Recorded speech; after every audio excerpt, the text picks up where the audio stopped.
Eleanor Whitmore stepped off that train knowing three things. The man waiting for her had been lied to. The photograph she'd sent wasn't hers, and she had exactly nowhere else to go. The entire town of Copper Ridge was staring. She could feel their disgust like dirt on her skin. Silas Crowley stood frozen on the platform, his jaw tight, his eyes moving from her face to the crumpled photograph in his hand. He'd been deceived. She'd deceived him. And now, in front of everyone who mattered in this godforsaken valley, he had to decide whether to honor his word or walk away from the heavy-set woman in the dusty rose dress. But before we see how this impossible situation unfolds, I want to invite you to stick with this story until the very end. Hit that like button and drop a comment telling me what city you're watching from. I love seeing how far these stories travel. Now, let's begin. The train's whistle cut through the September cold like a knife scraping bone. Eleanor Whitmore pressed her gloved hand against the window, watching the mountains grow closer with each passing mile. Mended gloves. She'd stitched them herself 3 times now, and the fabric was starting to give up entirely, just like everything else she owned. She hadn't meant to lie. That wasn't quite true. She'd absolutely meant to lie. She just hadn't expected it to work. The photograph she'd sent to Silas Crowley, the one he'd requested after their 4th letter, belonged to her cousin Margaret. Sweet, delicate Margaret, with her narrow waist and pleasant smile. Margaret, who'd died of typhoid 2 months before Eleanor answered that advertisement in the Rocky Mountain News. Widowed rancher seeks companionable woman of good character for marriage.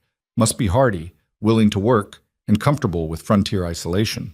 Eleanor had all those qualities. She just didn't look like Margaret. The conductor moved through the car, calling out stations.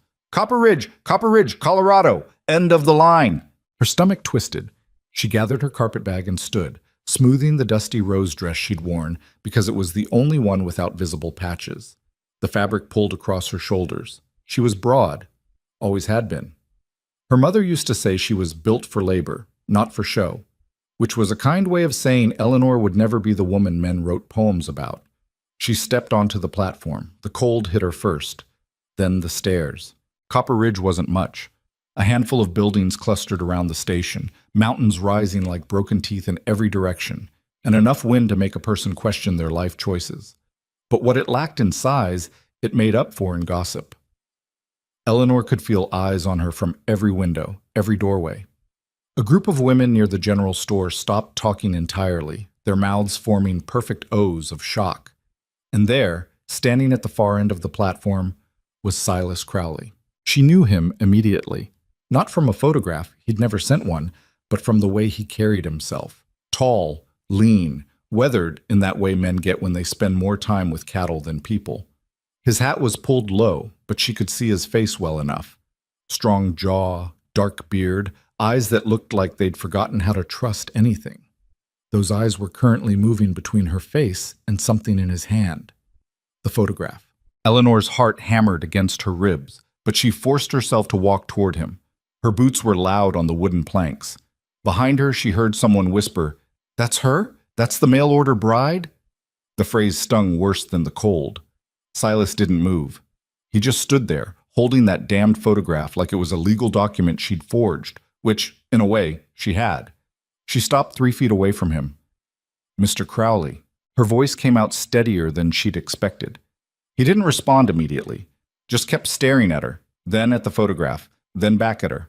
His jaw worked like he was chewing through words he couldn't quite say aloud. Finally, he spoke. "You're Eleanor Whitmore." It wasn't a question. "I am. This..." He held up the photograph. "This isn't you." "No, sir, it isn't." The platform had gone completely silent. Even the wind seemed to be holding its breath. Eleanor could feel the entire town leaning in, waiting for Silas Crowley to do what any sensible man would do, send her right back on that train. She wouldn't blame him, but she also wouldn't beg. "I crossed the country to get here," she said quietly. "I sold everything I owned to buy that train ticket. I don't have family to go back to. I don't have money for another ticket. I don't have anything except what's in this bag and a willingness to work harder than anyone you've ever met." Silas's expression didn't change. "You lied to me." "Yes. You sent me a photograph of someone else. My cousin. She's dead now. And you thought that made it acceptable? Eleanor lifted her chin. I thought it made me desperate. I was right. Someone behind them laughed, sharp and mean. Silas's shoulders tensed, and for a moment Eleanor thought he might actually tell her to leave. But instead he folded the photograph and shoved it into his coat pocket. The wagon's this way. He turned and walked toward a battered buckboard without waiting to see if she'd follow. Eleanor exhaled slowly, picked up her carpet bag, and went after him. The ride to the ranch was 17 miles of silence and regret. Silas didn't speak, didn't look at her, just kept his eyes on the road while the wagon rattled over rocks and ruts that threatened to shake Eleanor's teeth loose. The landscape around them was brutal in its beauty. Endless sage, jagged peaks, sky so big it made her feel like an insect. She'd grown up in Kansas, where the land was flat and predictable. This place was neither. She tried to start a conversation twice. The mountains are impressive. Nothing. How long have you owned the ranch? Nothing. After the second attempt, she gave up and focused on not falling out of the wagon. The sun was setting by the time they reached the property. Eleanor's first thought was that ranch was a generous term. The main house was a low, sprawling structure that looked like it had been built in pieces over several decades, none of them recently. The barn leaned slightly to the left. Fences sagged. Somewhere in the distance, cattle were lowing, but she couldn't see them through the growing darkness. Silas brought the wagon to a stop near the porch and climbed down without offering to help her.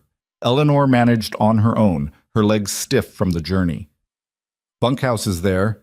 Silas pointed to a long, low building near the barn. You'll stay in the main house. There's a spare room off the kitchen. And the marriage? The question hung between them like smoke. Silas finally looked at her directly. His eyes were dark brown, almost black in the fading light, and there was something wounded in them that had nothing to do with her. We'll discuss that later. He grabbed her carpet bag and carried it toward the house without another word. Eleanor followed him inside. The house was warmer than she'd expected, but just as chaotic. The main room served as kitchen, dining area, and sitting room all at once. Dishes were piled in a wash basin. Papers covered the table. A fire burned in the stone fireplace, providing the only real light. It smelled like coffee, smoke, and loneliness. Rooms through there. Silas set her bag down near a narrow doorway. I'll have one of the men bring water for washing. Thank you. He nodded once and started to leave, then stopped. I don't know what we're doing here, Miss Whitmore. I needed a wife. You needed a home. But I won't be lied to again. If this arrangement continues, it continues on truth. I understand. Do you? Eleanor met his gaze and didn't flinch. I lied about a photograph, Mr. Crowley. Not about my character. Not about my willingness to work. Not about being alone in this world. Those things were true in every letter I sent you. Something flickered across his face. Maybe respect. Maybe just exhaustion. We'll see, he said, and left her standing there. Eleanor didn't sleep much that first night. The room was small but clean, with a narrow bed, a washstand, and a window that looked out toward the mountains. She lay awake listening to the unfamiliar sounds of the ranch, wind against wood, animals moving in the darkness, men's voices drifting from the bunkhouse. She'd gambled everything on this, and she'd lost before she'd even started. Or had she? Silas hadn't sent her away. That counted for something. He was angry, yes. Disappointed, certainly. But he'd brought her to the ranch, given her a room. That meant he was at least considering the possibility of moving forward. She just had to prove herself indispensable before he changed his mind. At dawn, Eleanor rose, dressed, and went to explore the kitchen. She found it exactly as chaotic as it had appeared the night before. Dishes everywhere, supplies disorganized, a stove that looked like it hadn't been properly cleaned in months. The kind of kitchen that happened when men lived alone for too long. She started with the dishes, then the stove. Then she went through the pantry, taking mental inventory of what they had and what they desperately needed. Flour, sugar, coffee, dried beans, salt pork. No vegetables, no fruit, nothing fresh or green or remotely healthy. She was reorganizing the shelves when she heard shouting outside. Not angry shouting, panicked shouting. Eleanor dropped the sack of cornmeal she'd been holding and ran for the door. The scene in the yard stopped her cold. 3 men were carrying a fourth toward the house. The injured man, barely more than a boy, really, was screaming, his face white with pain. His left leg bent at an angle that made Eleanor's stomach turn. "Get him inside." One of the men, older, Mexican, with a thick mustache, was trying to direct the others. Silas, we need—" "I'm here." Silas emerged from the barn, running. He saw the boy and went pale. "What happened?" "Horse threw him into the fence. Legs busted bad." They carried the boy into the house and laid him on the main table, scattering papers everywhere. He was still screaming, thrashing, making the break worse with every movement. Eleanor stepped forward. "Hold him still." Everyone turned to look at her. Silas's expression was somewhere between confusion and irritation. "Miss Whitmore, this isn't—" "Hold him still," she repeated, louder this time. "Someone get me clean water, whiskey, and every piece of clean cloth in this house. Now." The older man with the mustache moved first. "Diego, I'll get the water." "Whiskey's in the cabinet," Silas said, still staring at her. Eleanor didn't wait for permission. She moved to the boy's side and took his hand. He was maybe 16 with sandy hair and freckles and tears streaming down his face. "What's your name?" Tommy." "Tommy, I'm Eleanor. I'm going to set your leg. It's going to hurt worse than anything you've ever felt, but if I don't do it, you'll lose the leg entirely. Do you understand?" Tommy nodded, sobbing. "Good. Bite down on this." She grabbed a wooden spoon from the counter and pressed it between his teeth. Then she looked at Silas. "Hold his shoulders. Don't let him move no matter what. You can't just— Would you rather he dies from infection, or would you rather trust that I know what I'm doing?" Silas held her gaze for a long moment, then moved to Tommy's shoulders and pressed down hard. Eleanor took a breath and felt the leg carefully, identifying the break. Clean fracture, thank heaven. No bone through the skin. She'd seen worse, much worse.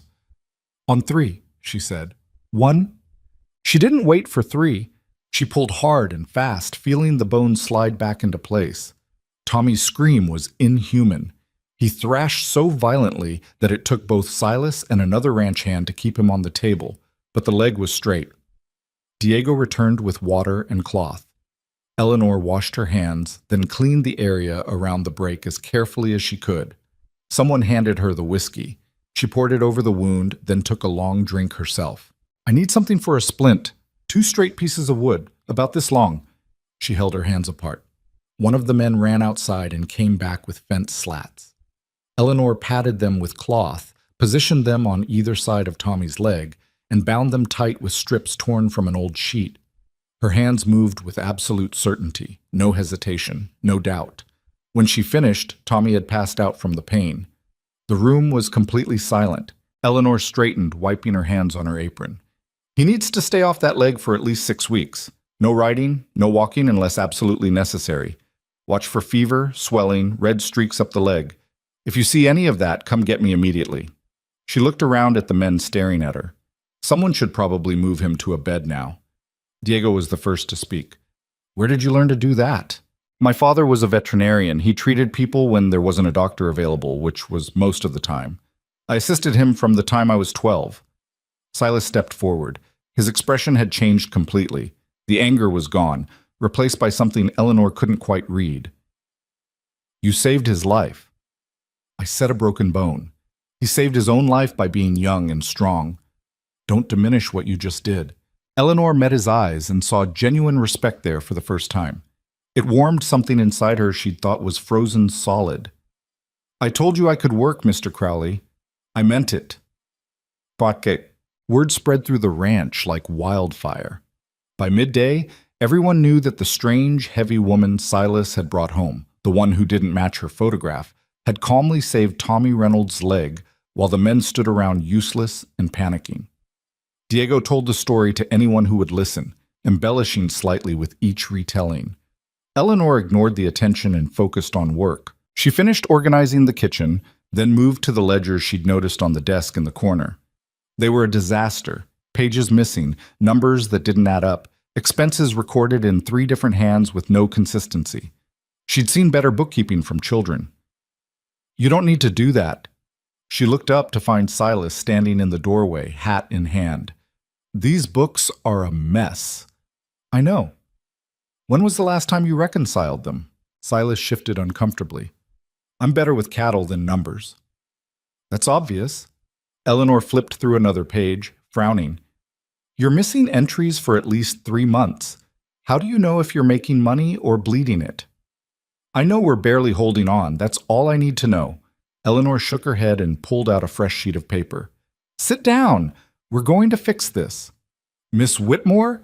It's Eleanor. And unless you want to lose this ranch to your own poor record keeping, you're going to sit down and help me figure out what's actually happening with your money. For a moment, she thought he'd refuse. Then, slowly, Silas pulled out a chair and sat across from her. They worked until the sun went down. Chag. Over the following days, a rhythm developed.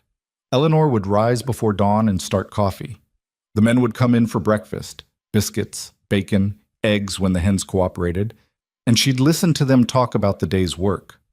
Diego became her unexpected ally, translating when the younger Mexican ranch hand spoke too quickly for her to follow, explaining the peculiarities of running cattle in Colorado's high country. She learned that the ranch ran about 300 head of cattle across grazing land that stretched into the mountains, that they were chronically short-handed, that Silas's father had died 2 years ago, leaving Silas with a failing operation and debts he couldn't discuss.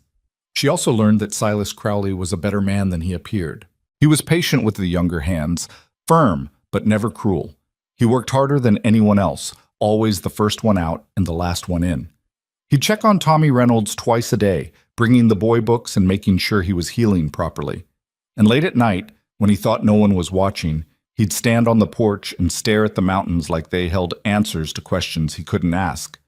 Eleanor found herself watching him more than she should.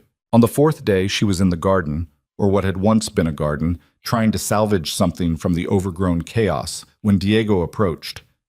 May I speak plainly, senora? I'm not a senora yet, but yes. Diego crouched beside her, pulling weeds with practiced efficiency. The men respect you. They didn't expect to, but they do. I'm glad to hear it. But there's something you should know about this place, about Silas. Eleanor stopped digging and looked at him. Diego's expression was serious. He's a good man, but he's been hurt. Not just by his father dying, though that was hard enough. There was a woman before. She left him the day before their wedding, said she couldn't live in a place this isolated, with a man this poor. She went back east and married a banker. I see. He doesn't trust easily now, and when you arrived looking different than your photograph, Diego shrugged. It reminded him that people lie, that they misrepresent themselves to get what they want. Eleanor sat back on her heels. I did lie, Diego. I'm not going to pretend otherwise. I know. But you're also here, working, helping. You haven't complained once. You saved Tommy's leg. You fixed the books. You cook better than anyone we've had in years. He smiled slightly. Actions matter more than photographs, I think. Does Silas think that? I don't know. But I think he's starting to. Ishak. That evening, Eleanor was cleaning up after supper when Silas came inside carrying a stack of mail. He sorted through it quickly, then stopped, frowning at a particular envelope. What is it? Eleanor asked. Victor Ashcombe. The name meant nothing to her, but Silas's tone suggested it should. Who's Victor Ashcombe? Colonel Victor Ashcombe owns the biggest spread in the valley, fought in the Indian Wars, made a fortune in cattle, and thinks everyone else should bow when he rides past. Silas opened the envelope and read quickly, his frown deepening. He wants to meet. Says he has a proposition for me. What kind of proposition? The kind where he buys my land for half what it's worth, and I should be grateful for the opportunity. Eleanor wiped her hands on her apron and moved closer. Has he made offers before? 3 times in the past year, each one lower than the last. Silas tossed the letter on the table. He knows I'm struggling. He's waiting for me to break. Are you going to meet with him? I don't have much choice. If I refuse, he'll make things difficult. Ashcombe has friends in town, friends in Denver. He can make problems appear out of nowhere. Eleanor picked up the letter and read it herself. The language was polite, almost friendly, but there was something oily underneath it, something that made her skin crawl. When does he want to meet? Tomorrow, 2 o'clock. Then we'll be ready. Silas looked at her sharply. We? I'm your wife, aren't I? or close enough that it makes no difference to people like Ashcombe. If he's coming here to pressure you into selling, I should be present. Eleanor, unless you'd rather I stay in the kitchen where women belong. She raised an eyebrow. I set bones and fix ledgers, Silas. I think I can handle a conversation with a bully in a colonel's uniform. Despite himself, Silas almost smiled. Fine, but let me do the talking. Of course, Eleanor said, in a tone that suggested she'd do no such thing. Victor Ashcombe arrived exactly on time, riding a horse that probably cost more than Eleanor's entire wardrobe. He was older than she'd expected, maybe 60, with silver hair, a carefully trimmed beard, and the kind of smile that didn't reach his eyes. He wore expensive clothes and moved with the confidence of a man who'd never been told no. Silas! He dismounted smoothly and approached with an extended hand. Good to see you, my boy. Ranch is looking well. It was an obvious lie. The ranch looked half dead, and everyone knew it. Colonel? Silas shook his hand briefly. This is Eleanor Whitmore, my fiancée. Ashcombe's gaze moved to Eleanor, and she saw the calculation happen in real time. He'd expected someone different, someone decorative and silent. Instead, he got a tall, broad woman in a work dress with dirt under her fingernails. Charmed. His smile didn't waver, but his eyes did. I hope Silas is treating you well, Miss Whitmore.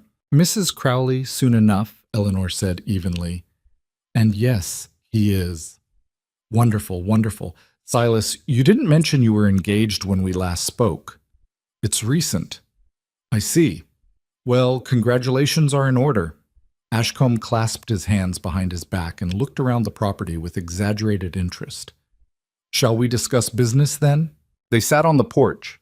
Eleanor insisted on bringing out chairs rather than standing like petitioners. Ashcombe settled himself comfortably and pulled out a leather document case. I'll be direct, Silas. Your ranch is in trouble. We both know it. Your father left you with debt, and you're short-handed going into winter. Cattle prices are down, and they'll stay down for the foreseeable future. I'm managing, for now. But winter up here is brutal. You'll lose stock. You'll lose men who don't want to freeze for low wages. And come spring, you'll be even deeper in the hole. Ashcombe pulled out a paper and set it on the small table between them. I'm prepared to offer you $15,000 for the property, cash, enough to pay your debts and start over somewhere easier. Eleanor glanced at the figure and did quick math in her head. The ranch was easily worth $30,000, possibly more if the grazing rights were properly valued. That's a generous offer, Silas said carefully. It is, and it won't be on the table forever. I'll need time to think about it. Of course, but don't take too long. Winter's coming, my boy, and winter up here doesn't wait for anyone. Ashcombe stood, clearly considering the meeting concluded. Eleanor stood as well, but she didn't stay quiet. Colonel Ashcombe, may I ask a question? He looked surprised, but nodded. Of course, dear. Eleanor ignored the condescension. You mentioned cattle prices are down. Are they down for everyone, or just for operations like ours? I'm sorry? Well, if prices are universally down, I imagine your ranch is struggling too. Yet you're offering cash for property. That suggests your operation is quite profitable despite market conditions. I'm curious how you've managed that. Ashcombe's smile froze. Experience, Mrs. Crowley, and scale. Larger operations weather storms more easily. I'm sure they do, especially if they've found ways to supplement their stock without purchasing it. The air on the porch went very still. Ashcombe's expression didn't change, but something cold entered his eyes. I'm not sure I follow your meaning. I'm not sure I have one yet, Eleanor said pleasantly. Just thinking out loud. Thank you for the visit, Colonel. Silas will consider your offer carefully. It was a dismissal, and everyone knew it. Ashcombe stared at her for a long moment, then smiled that same empty smile. Indeed. Good day to you both. He mounted his horse and rode off without looking back. Silas waited until he was out of earshot, then turned to Eleanor. What the hell was that? That was me realizing something doesn't add up. What are you talking about? Eleanor picked up the offer paper and studied it. Cattle prices are down, but Ashcombe has cash to throw around. He's buying property when everyone else is barely surviving, and he's very, very interested in your land specifically. It borders his property. That's valuable. Maybe. Or maybe there's another reason. Eleanor folded the paper and handed it back to Silas. I'd like to look at your books again, specifically your cattle counts over the past few years. Why? Because I think Colonel Ashcombe has been stealing from you, and I think I can prove it. Silas stared at her like she'd just suggested the moon was made of cheese. Stealing cattle? Victor Ashcombe? He shook his head. Eleanor, the man's worth more than half this valley combined. Why would he need to steal from me? I didn't say he needed to. I said I think he did. Eleanor moved past him into the house, heading straight for the desk where she'd been organizing the ledgers. Where do you keep your cattle counts? The records from when your father was alive? In the trunk, under the window. Silas followed her inside, clearly torn between irritation and curiosity. But you're wasting your time. Ashcombe's a lot of things, but he's not a thief. Eleanor opened the trunk and found exactly what she was looking for. 5 years of handwritten records, some in Silas's neat script, most in his father's shakier hand. She spread them across the table and started comparing numbers. How many head did you count last spring? 287. And the spring before that? 312. Eleanor ran her finger down the columns, her frown deepening with each page. What about 3 years ago? I'd have to check 341, and 4 years ago 368. She looked up at him. Silas, you're losing cattle, not just a few, dozens every year. That's normal. We lose some to predators, disease, rough winters. Not this many, not consistently.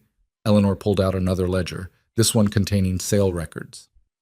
You sold 90 head last year, lost maybe 15 to natural causes based on the notes here. That's 105. But your count dropped by 25 more than that. Where did those cattle go? Silas came around the table to look over her shoulder. She could feel the heat of him, smell the mix of leather and sage that seemed to follow him everywhere. He was close enough that she had to concentrate on the numbers instead of the fact that this was the nearest they'd been since that silent wagon ride from the station. Could be a counting error, he said quietly.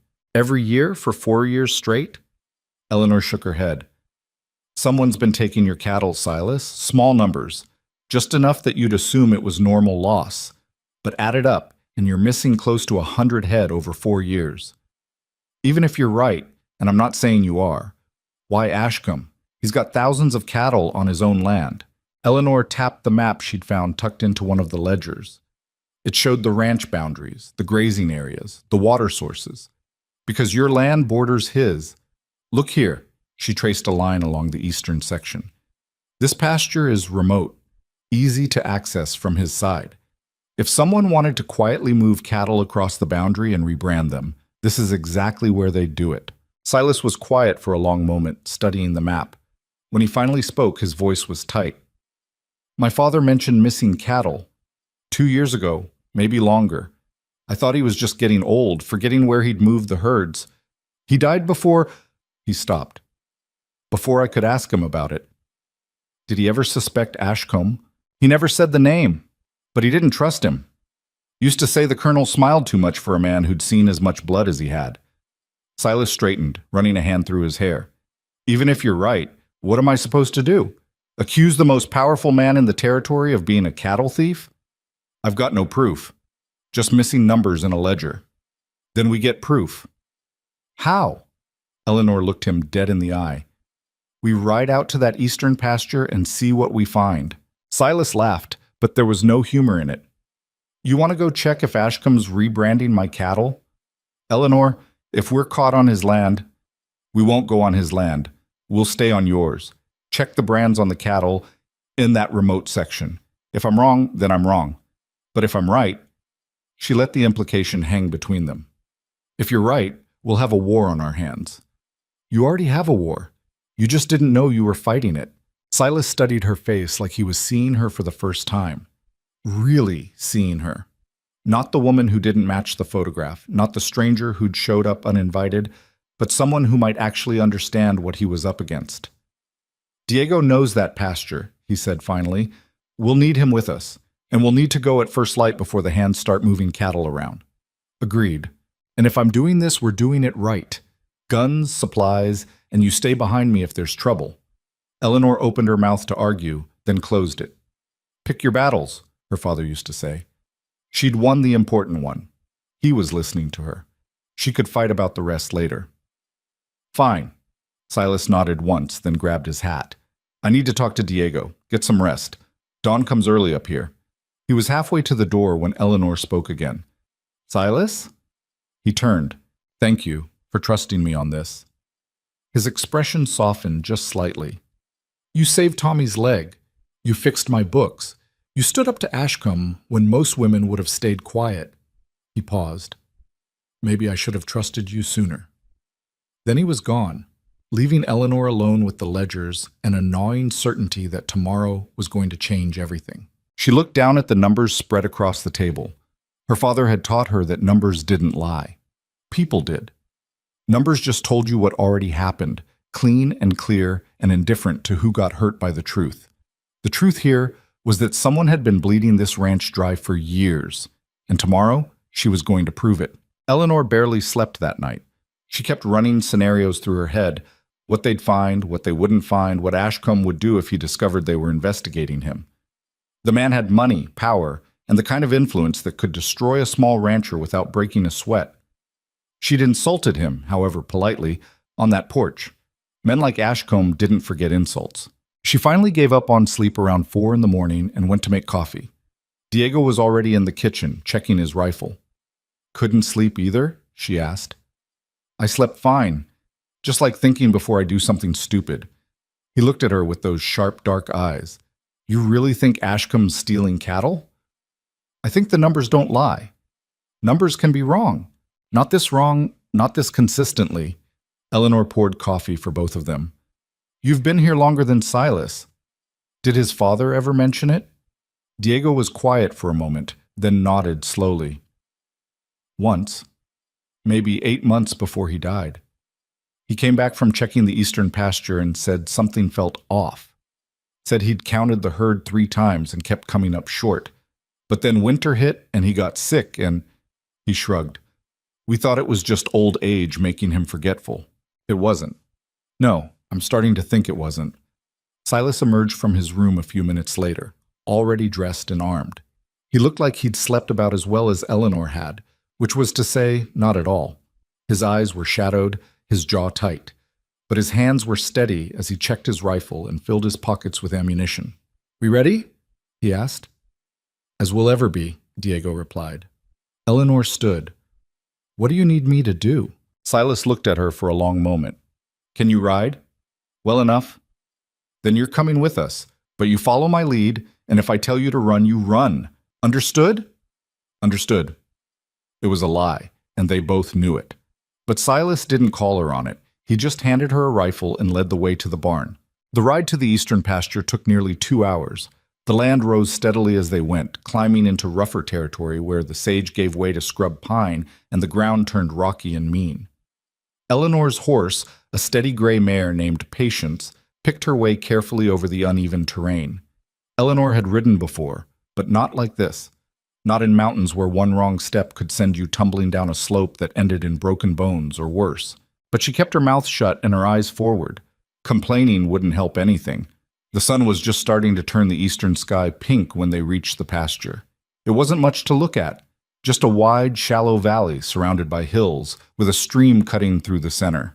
Maybe 30 or 40 cattle were scattered across the area, grazing peacefully in the early morning light. Diego dismounted first, scanning the area with the practiced eye of someone who'd spent his entire life working cattle. Looks quiet.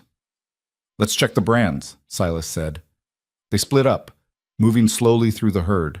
Eleanor stayed close to Silas, watching as he examined each animal. Most bore the Crowley brand clearly, a simple C with a bar through it. But then Silas stopped beside a large steer and went very still. Diego, come look at this. Diego rode over, dismounted, and knelt beside the animal. Eleanor moved closer, peering over their shoulders at the brand on the steer's left hip. At first it looked normal, but when Diego brushed the hair aside and traced the mark with his finger, Eleanor could see it. The Crowley brand was there, faint but visible, and burned directly over it, fresh enough that the hair hadn't fully grown back, was another mark, a V with an arrow through it. Ashcombe's brand. Son of a bitch, Diego breathed. Silas's face had gone completely white. Check the others, all of them. They spent the next hour examining every animal in the pasture. Out of 37 cattle, 11 showed signs of rebranding. The work was skillful. You had to look closely to see the original marks underneath. But it was there, undeniable. Eleanor's hands were shaking by the time they finished. Not from fear, from rage. "He's been stealing from you for years," she said quietly, "taking your cattle, changing the brands, moving them onto his land. How many times has he done this?" "Enough." Silas's voice was flat, emotionless in the way people get when they're too angry to feel anything else. "Enough to push us to the edge of bankruptcy while he gets richer." Diego stood, brushing dirt from his knees. "What do we do?" It was a fair question. They had proof now, but what good was proof against a man like Ashcombe? The local sheriff was in his pocket. The nearest federal marshal was in Denver, days away. And if they accused him publicly without ironclad evidence, Ashcombe could crush them with lawsuits, intimidation, or worse. Eleanor's mind was already working through the options. We need documentation, photographs if we can get them, written statements, something that can't be disputed. And then what? Silas asked. Take it to a sheriff who owes Ashcombe favors? A judge who probably does business with him? No, we take it to the federal marshals. This is interstate cattle fraud. Some of these animals probably crossed state lines when you bought them. That makes it a federal crime. Eleanor met his gaze.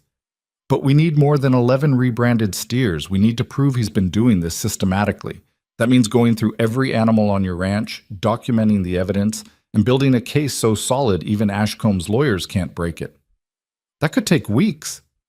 Then we work fast. Silas looked at Diego. Can you get the men to help? Without word getting back to Ashcombe? Diego nodded slowly. Most of them hate the colonel anyway. They'll help.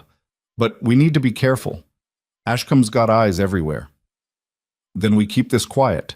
Tell the men we're doing a full count for inventory purposes. Nothing about the rebranding until we know who we can trust. Silas turned his horse back toward the ranch.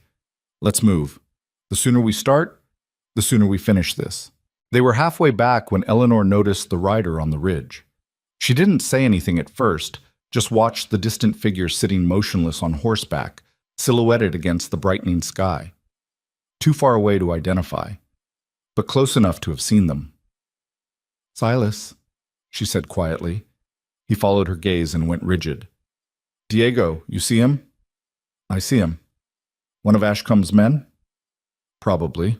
The rider watched them for another long moment, then turned and disappeared over the ridge. He's going to tell Ashcombe we were out here, Eleanor said. Let him.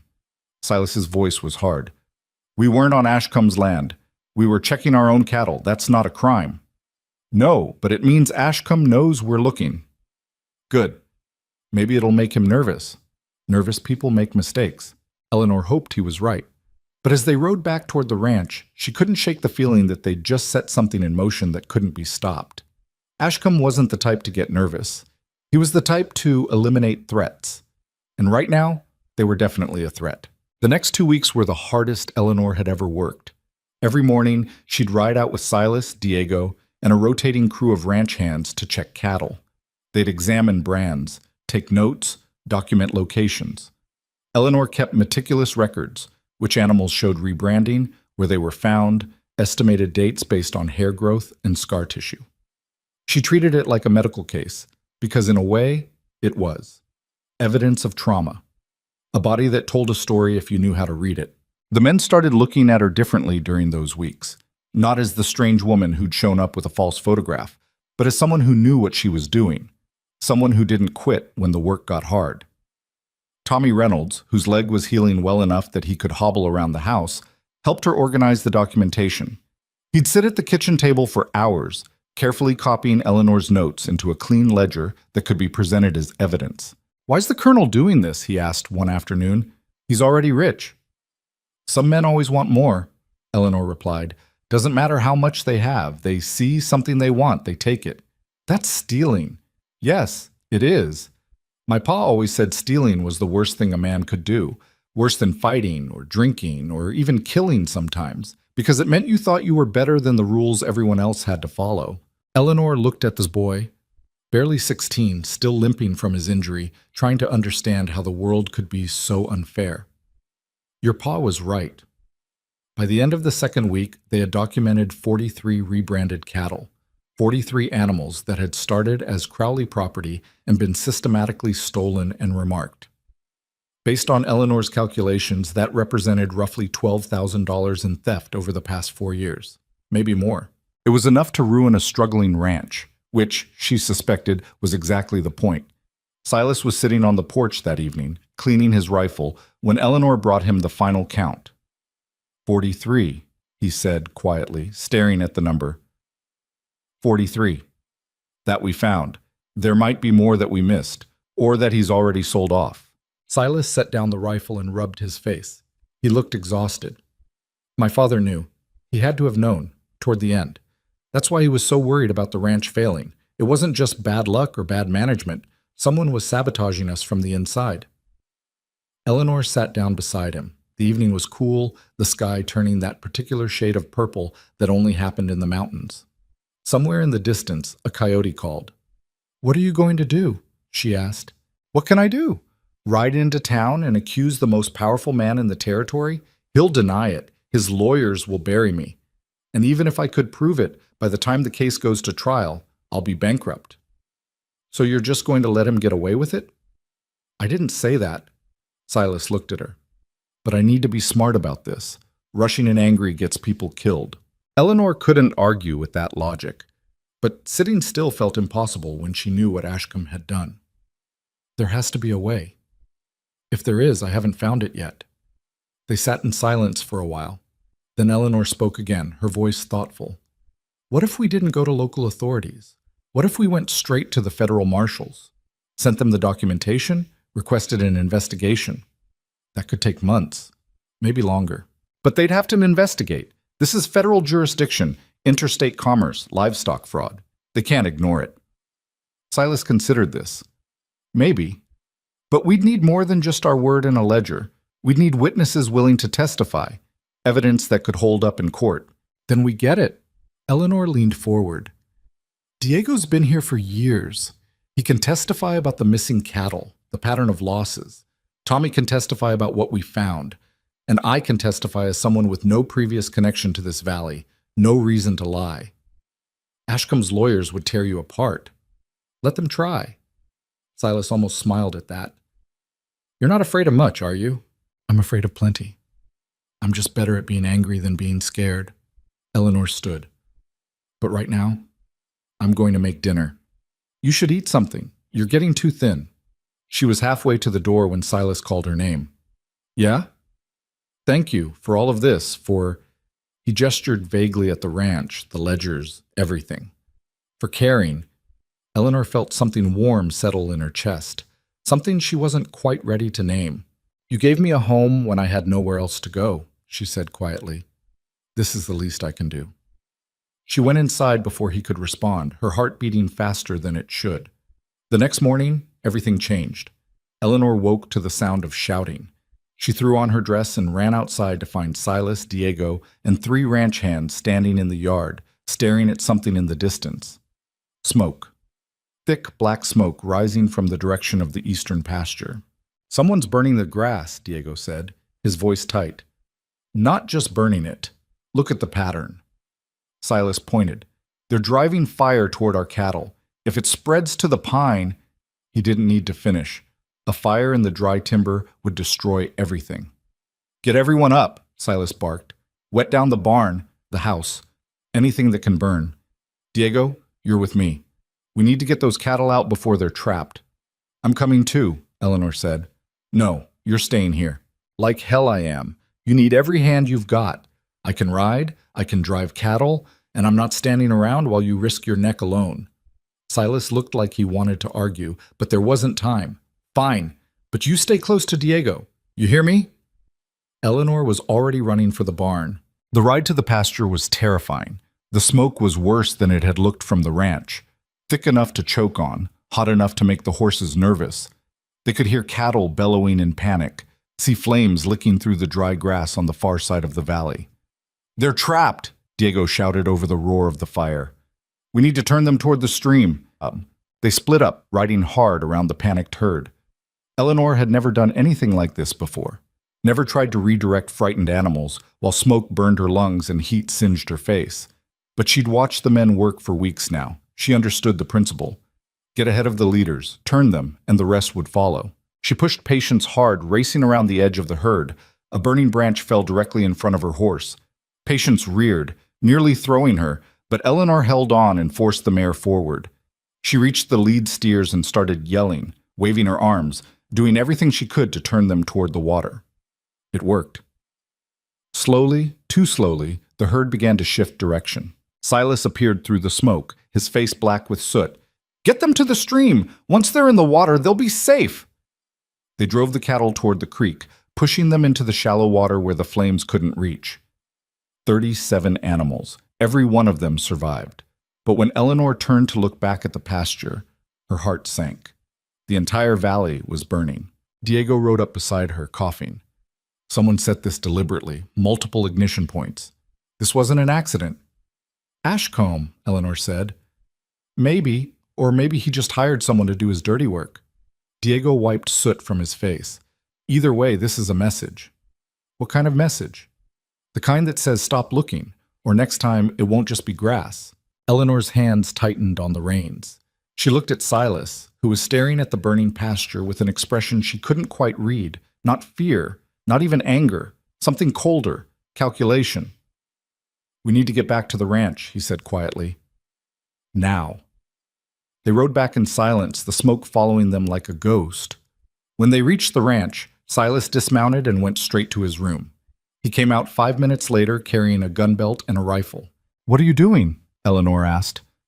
"What I should have done weeks ago." His voice was flat. "I'm riding to Ashcombe's ranch. I'm going to look him in the eye and tell him I know what he's been doing.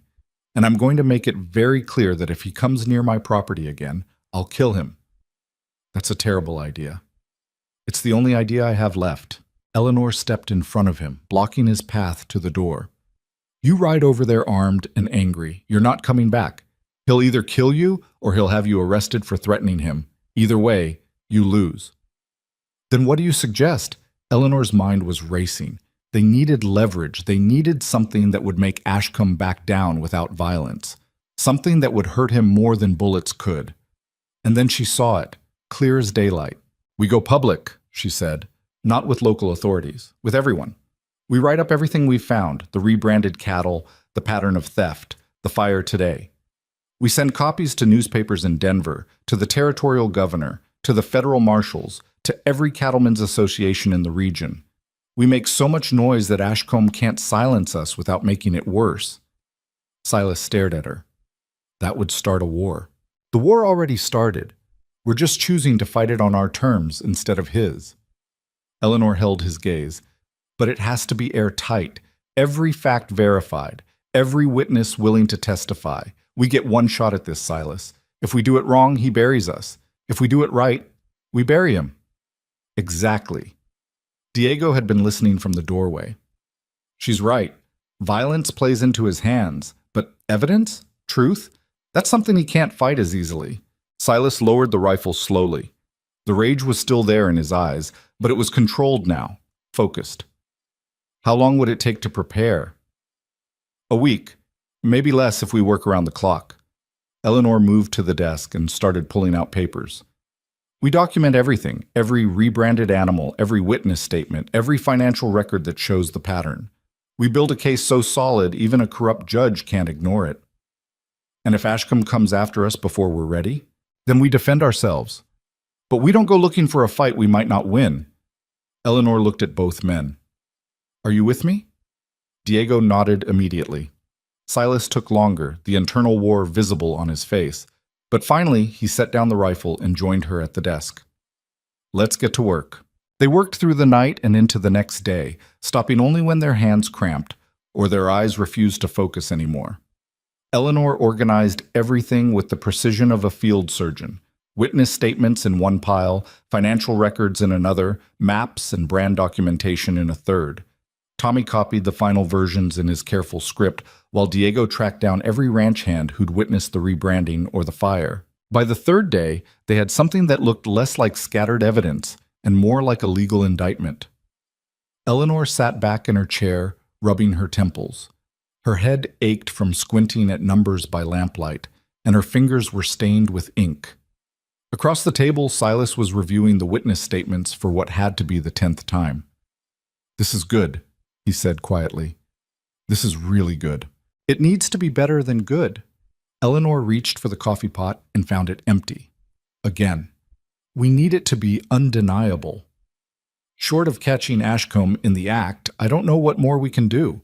Diego entered the kitchen carrying a sealed envelope. "Just got back from town, mailed the copies like you asked. One to the federal marshal in Denver, one to the territorial governor, one to the Denver Post. Anyone see you?" "Half the town, probably. But I used different couriers for each delivery. Told them it was ranch business. Nothing urgent." Diego set the envelope on the table. "This came for you, Silas. Hand-delivered to the post office this morning." Silas took the envelope and turned it over. No return address. Just his name written in elegant script across the front. He broke the seal and pulled out a single piece of heavy paper. His face went white. "What is it?" Eleanor asked. Silas handed her the letter without speaking. Eleanor read it once, then twice, her stomach turning with each word. The message was short and polite and absolutely terrifying. "Mr. Crowley, I understand you've been experiencing difficulties with your livestock. Perhaps we should discuss this matter in person before unfortunate misunderstandings escalate further. I'll be visiting your ranch tomorrow at noon with several of my men. I trust you'll receive us with appropriate hospitality. Yours in friendship, Colonel Victor Ashcombe." "He knows," Eleanor said. "He knows we're building a case." "Of course he knows." Silas's voice was flat. "Someone in town must have seen Diego mailing those letters. Or maybe he's got people watching the ranch. Doesn't matter. He's coming here tomorrow with armed men, and we both know it's not for a friendly conversation." Diego swore in Spanish. "How many men does he usually travel with?" "The letter says several. Could be 3, could be a dozen." Silas stood and walked to the window, staring out at the mountains. "We've got 5 hands we can count on. Maybe 6 if Tommy can hold a rifle steady enough." "That's not enough," Eleanor said. "Not if Ashcombe's bringing an army." "No, it's not." The room fell silent. Outside, the wind picked up, rattling the windows. Eleanor's mind was racing through possibilities, discarding each one as quickly as it formed. They couldn't fight Ashcombe's men head-on. They couldn't run. This was Silas's land, his home, his father's legacy. And they couldn't count on help from town, not when half the businesses there probably owed Ashcombe money or favors. "What if we don't let him get to the ranch?" she said suddenly. Silas turned. "What?" "He's expecting us to be here waiting for him. What if we're not? What if we take the fight somewhere else on our terms?" "You want to ambush him?" "No, I want to confront him where he can't control the situation." Eleanor stood and moved to the map still spread across the table. "The eastern pasture. The one that's been burning. It's on our land, but it borders his property. If we meet him there in the open, with witnesses, he'll just shoot us and claim self-defense. Not if we bring the whole valley with us." Diego's eyes widened. "You want to make it public?" "Exactly. We send word to every rancher, every business owner, every person who's ever been pushed around by Ashcombe. We tell them there's going to be a confrontation at the eastern pasture tomorrow at noon, and we invite them to witness it." Eleanor looked at Silas. "He can't massacre us in front of 50 witnesses. And if he backs down in front of the entire valley, he loses the one thing he values more than money, his reputation." Silas was quiet for a long moment, thinking it through. "That's insane." "Probably. If it goes wrong, people could die. If we do nothing, people definitely die. Us, specifically." Silas looked at Diego. "What do you think?" The older man stroked his mustache thoughtfully. "I think Eleanor's right. Ashcombe's power comes from fear and isolation. He controls people by making them think they're alone against him. But if the valley sees that he's just a bully with a stolen fortune," Diego shrugged, "maybe that fear breaks. Or maybe we start a range war that gets everyone killed." "Maybe," Diego agreed. "But we're already in a war. We're just choosing to fight it in daylight instead of shadows." Silas exhaled slowly, then nodded. "All right. We do it your way. But we need to move fast. Diego, ride to the neighboring ranches, the Johnsons, the Martinez family. Old Sullivan, if he's sober. Tell them what's happening. Tell them we need witnesses, not gunfighters. Eleanor, you write up a statement we can read publicly. Make it clear. Make it simple. Make it damning. I'll gather the men and make sure everyone's armed in case this goes sideways. They scattered to their tasks. Eleanor sat down with fresh paper and began writing. Her hand was shaking slightly, but her words were steady. She wrote about the rebranded cattle, the systematic theft, the fire that had nearly killed them all. She wrote about Ashcombe's threats and his offer to buy the ranch for a fraction of its value. And she wrote about why they were making this public, not for revenge, but for justice. When she finished, she read it aloud to herself. It was clear, direct, accusatory, in a way that would force Ashcombe to respond. Either he'd deny everything publicly, making himself look weak, or he'd try to silence them by force, making himself look guilty. Either way, he'd lose. At least that was the plan. Eleanor folded the statement carefully and set it aside. Through the window, she could see Silas in the yard, talking with the ranch hands. His posture was tense, his gestures sharp. He was scared. She could tell. But he was moving forward anyway, doing what needed to be done even though it terrified him. She wondered if he knew how brave that made him. The sun was setting when Diego returned with news. Got word to 6 ranches. Johnson and Martinez are coming. Sullivan, too, surprisingly. Said he's tired of Ashcombe pushing people around. A few others might show up. Hard to say. That's something, Silas said. It's more than something. These are families Ashcombe's been squeezing for years. If they're willing to stand with us publicly, others might follow. Eleanor joined them on the porch. What about the town? Harder to say. Some folks are loyal to Ashcombe because he's rich. Others are just scared. But I spread the word at the saloon before I left. By morning, half the territory will know there's going to be a confrontation. Diego grinned without humor. Gossip travels faster than horses around here. Good. Eleanor looked at Silas. We should get some rest. Tomorrow's going to be long. But none of them slept much that night. Eleanor lay in her narrow bed listening to the house settle and creak, thinking about everything that could go wrong. Ashcombe could bring 20 men instead of 5. He could start shooting before anyone had a chance to speak. He could have already bought off the federal marshal in the newspapers, making their evidence worthless. Or maybe, just maybe, this would work. She was still awake when she heard Silas moving around the main room. She got up, threw a shawl over her nightgown, and found him sitting at the table with a bottle of whiskey he wasn't drinking. Couldn't sleep either, she asked. He looked up, unsurprised to see her. Kept thinking about my father. He spent 30 years building this ranch, broke his back, broke his health, and in the end, some bastard with a fancy title stole it out from under him piece by piece. Silas finally poured himself a small measure of whiskey. I should have seen it sooner. You couldn't have known. I should have listened to him. He tried to tell me something was wrong, and I thought he was just getting old. Silas drank, grimacing. Now I'm about to risk everything on a plan that might get us all killed. Eleanor sat down across from him. You're risking everything to protect what's yours. That's not foolish. That's survival. Is it? Or is it pride? Maybe I should have just taken Ashcombe's offer and left. And let him win. Let him keep stealing from the next person and the next until he owns the whole valley?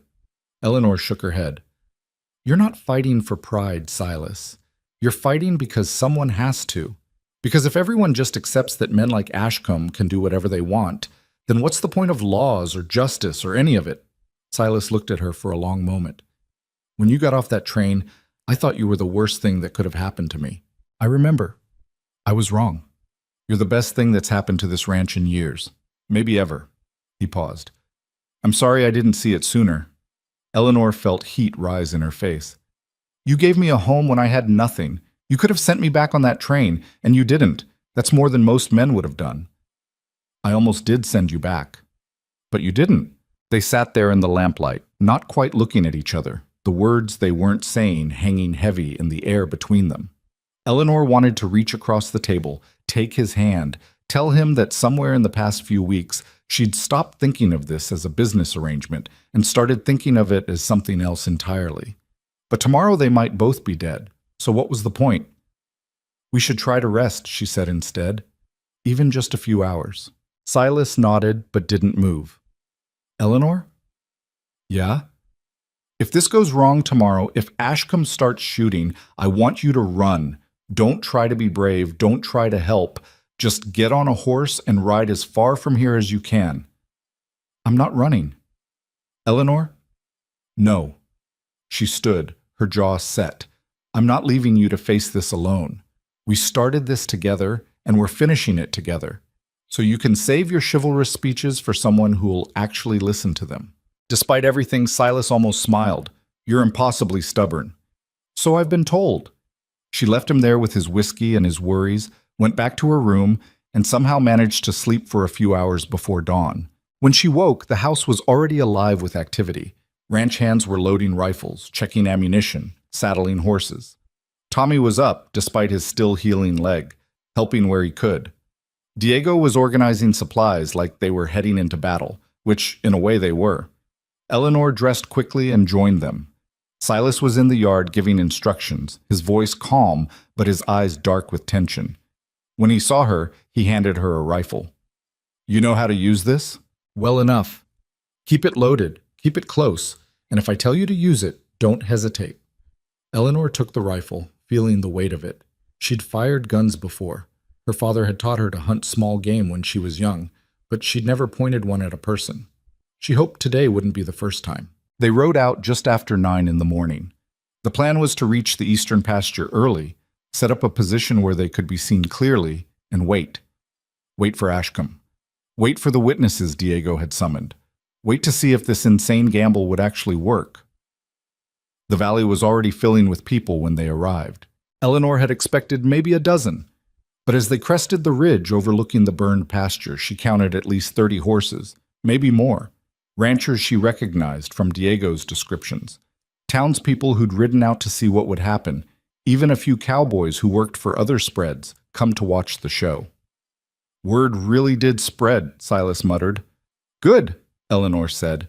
"The more people who see this, the harder it is for Ashcombe to control the narrative." They took up position near the stream where they'd saved the cattle from the fire. The burned grass was still black and ugly, a stark reminder of what Ashcombe was capable of. Diego positioned the ranch hands in a loose line, visible but not aggressive. Tommy sat on a wagon bed with the rifle across his lap, looking simultaneously terrified and determined. Eleanor stood next to Silas, the written statement folded in her pocket. Her heart was hammering so hard she could feel it in her throat, and then they waited. 11:30 came and went. The crowd grew restless, talking among themselves. Someone made a joke Eleanor couldn't quite hear, and nervous laughter rippled through the group. At 11:45, a rider appeared on the southern ridge, then another, and another. By the time they finished arriving, Ashcombe had brought 9 men, all of them armed, all of them looking like they knew how to use those weapons. The valley went quiet. Colonel Victor Ashcombe rode down into the pasture on his expensive horse, his silver hair gleaming in the midday sun. He looked completely at ease, like this was just another business meeting. But Eleanor could see the calculation in his eyes as he surveyed the crowd. He hadn't expected this many witnesses. Good. Let him be surprised. Ashcombe stopped about 20 feet away from Silas, close enough to talk, far enough that drawing a gun would be obvious to everyone watching. "Quite the gathering, Mr. Crowley," Ashcombe said pleasantly. "I wasn't aware this was a public event." "It is now," Silas's voice carried across the valley. "Since the matter we're discussing concerns the whole territory." "Oh? And what matter is that?" "The fact that you've been stealing my cattle for the past 4 years." The crowd murmured. Ashcombe's pleasant expression didn't change, but something cold flickered in his eyes. "That's a serious accusation. I assume you have evidence?" "We do." Eleanor stepped forward, pulling out the statement. Her hands were steady now, her voice clear. 43 head of cattle on the Crowley Ranch show evidence of rebranding. Original Crowley marks burned over with your brand. We've documented each one, photographed the brands, and gathered witness statements from multiple ranch hands. Interesting story. Ashcombe's smile was sharp. But brands can be misread. Cattle can be purchased and rebranded legitimately. Do you have any proof that these animals were stolen rather than bought? "We do." Silas nodded to Diego, who pulled out the ledgers. "These are 4 years of ranch records showing steady, unexplained losses. Losses that correspond exactly with increases in your own herd. And we have shipping records from the stockyards in Denver showing you've been selling cattle in numbers that don't match your own breeding records. Ashcombe's jaw tightened. Ranch records can be falsified. Shipping records can be misinterpreted. This is nothing but speculation and jealousy from a failing rancher looking to blame his problems on a successful neighbor. Then explain the fire, Eleanor said. The fire that destroyed the eastern pasture 3 days ago. Multiple ignition points deliberately set. We have witnesses who saw riders leaving the area just before the blaze started, riders matching the description of your men. I know nothing about any fire. Perhaps you should be more careful with your own property. Or perhaps you should be more careful about leaving evidence. Eleanor held up a piece of charred fabric. This was found at one of the ignition points. It's from a saddle blanket, and it has your ranch's mark stitched into the corner. The crowd gasped. Ashcombe's face went red. That proves nothing. Anyone could have planted that. Could have, but didn't. Silas stepped forward. Here's what I think happened, Colonel. You've been stealing cattle from struggling ranches for years. Small amounts, nothing that would attract attention individually. You'd rebrand them, mix them into your own herd, sell them at market. Easy money. But my father started to notice, started asking questions. So you increased the pressure, made me an offer for the land. When I didn't sell, you escalated, burned my pasture, tried to scare me into giving up. This is absurd. We've sent copies of all our evidence to the federal marshal in Denver, the territorial governor, and the Denver Post, Eleanor interrupted. They'll be investigating whether you want them to or not. But we thought the people of this valley deserved to know the truth first. Deserved to know that the man they've been afraid of for years is nothing but a common thief. The silence that followed was absolute. Ashcombe looked around at the crowd, seeing the doubt in their faces, seeing the way people were whispering to each other, pointing at the burned grass, at the evidence Diego was holding.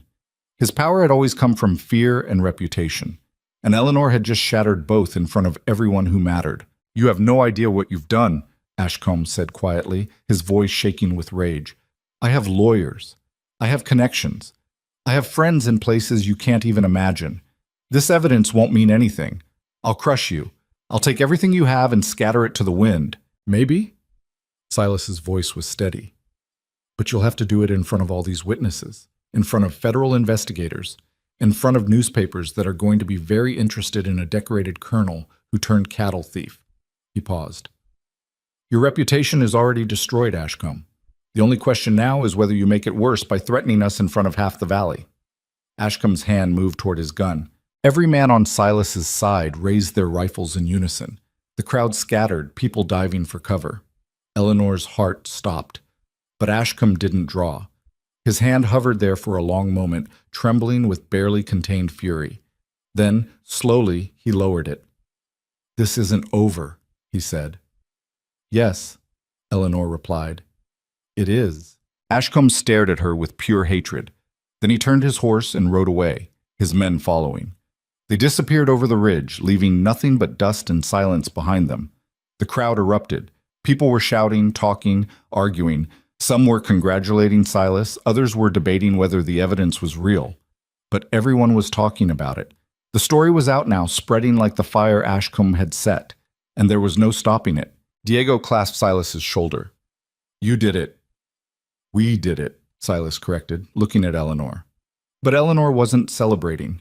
She was watching the ridge where Ashcombe had disappeared, a cold certainty settling in her stomach. This isn't over, she said quietly. He's not the type to just accept defeat. What do you mean? I mean, he's going to come back. Maybe not today, maybe not tomorrow. But he's going to come back, and when he does, he won't be worried about witnesses or evidence or reputation. Eleanor met Silas's eyes. We humiliated him in front of the entire valley. Men like that don't forgive humiliation. Silas's expression darkened. Then we'll be ready. They rode back to the ranch in a state of tense victory. They'd won the public confrontation, but Eleanor was right. Ashcombe wouldn't let this stand. He'd regroup, plan, come back harder. The question was when. The answer came 4 days later. Eleanor was in the kitchen making bread when she heard horses approaching. Too many horses. She wiped flour from her hands and looked out the window. 6 riders, armed, moving fast toward the house. Silas, she shouted. He appeared from the barn, saw the riders, and immediately started barking orders. Diego, get the men! Eleanor, inside now!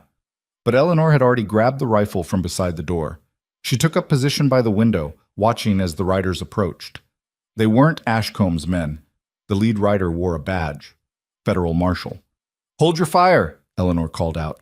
It's the law. The riders stopped in the yard. The marshal dismounted, flanked by 2 deputies. He was a tall man with a weathered face and eyes that had seen too much. Silas Crowley? He called out. Silas emerged from cover, hands visible, rifle lowered. That's me. Deputy Marshal William Garrett, out of Denver.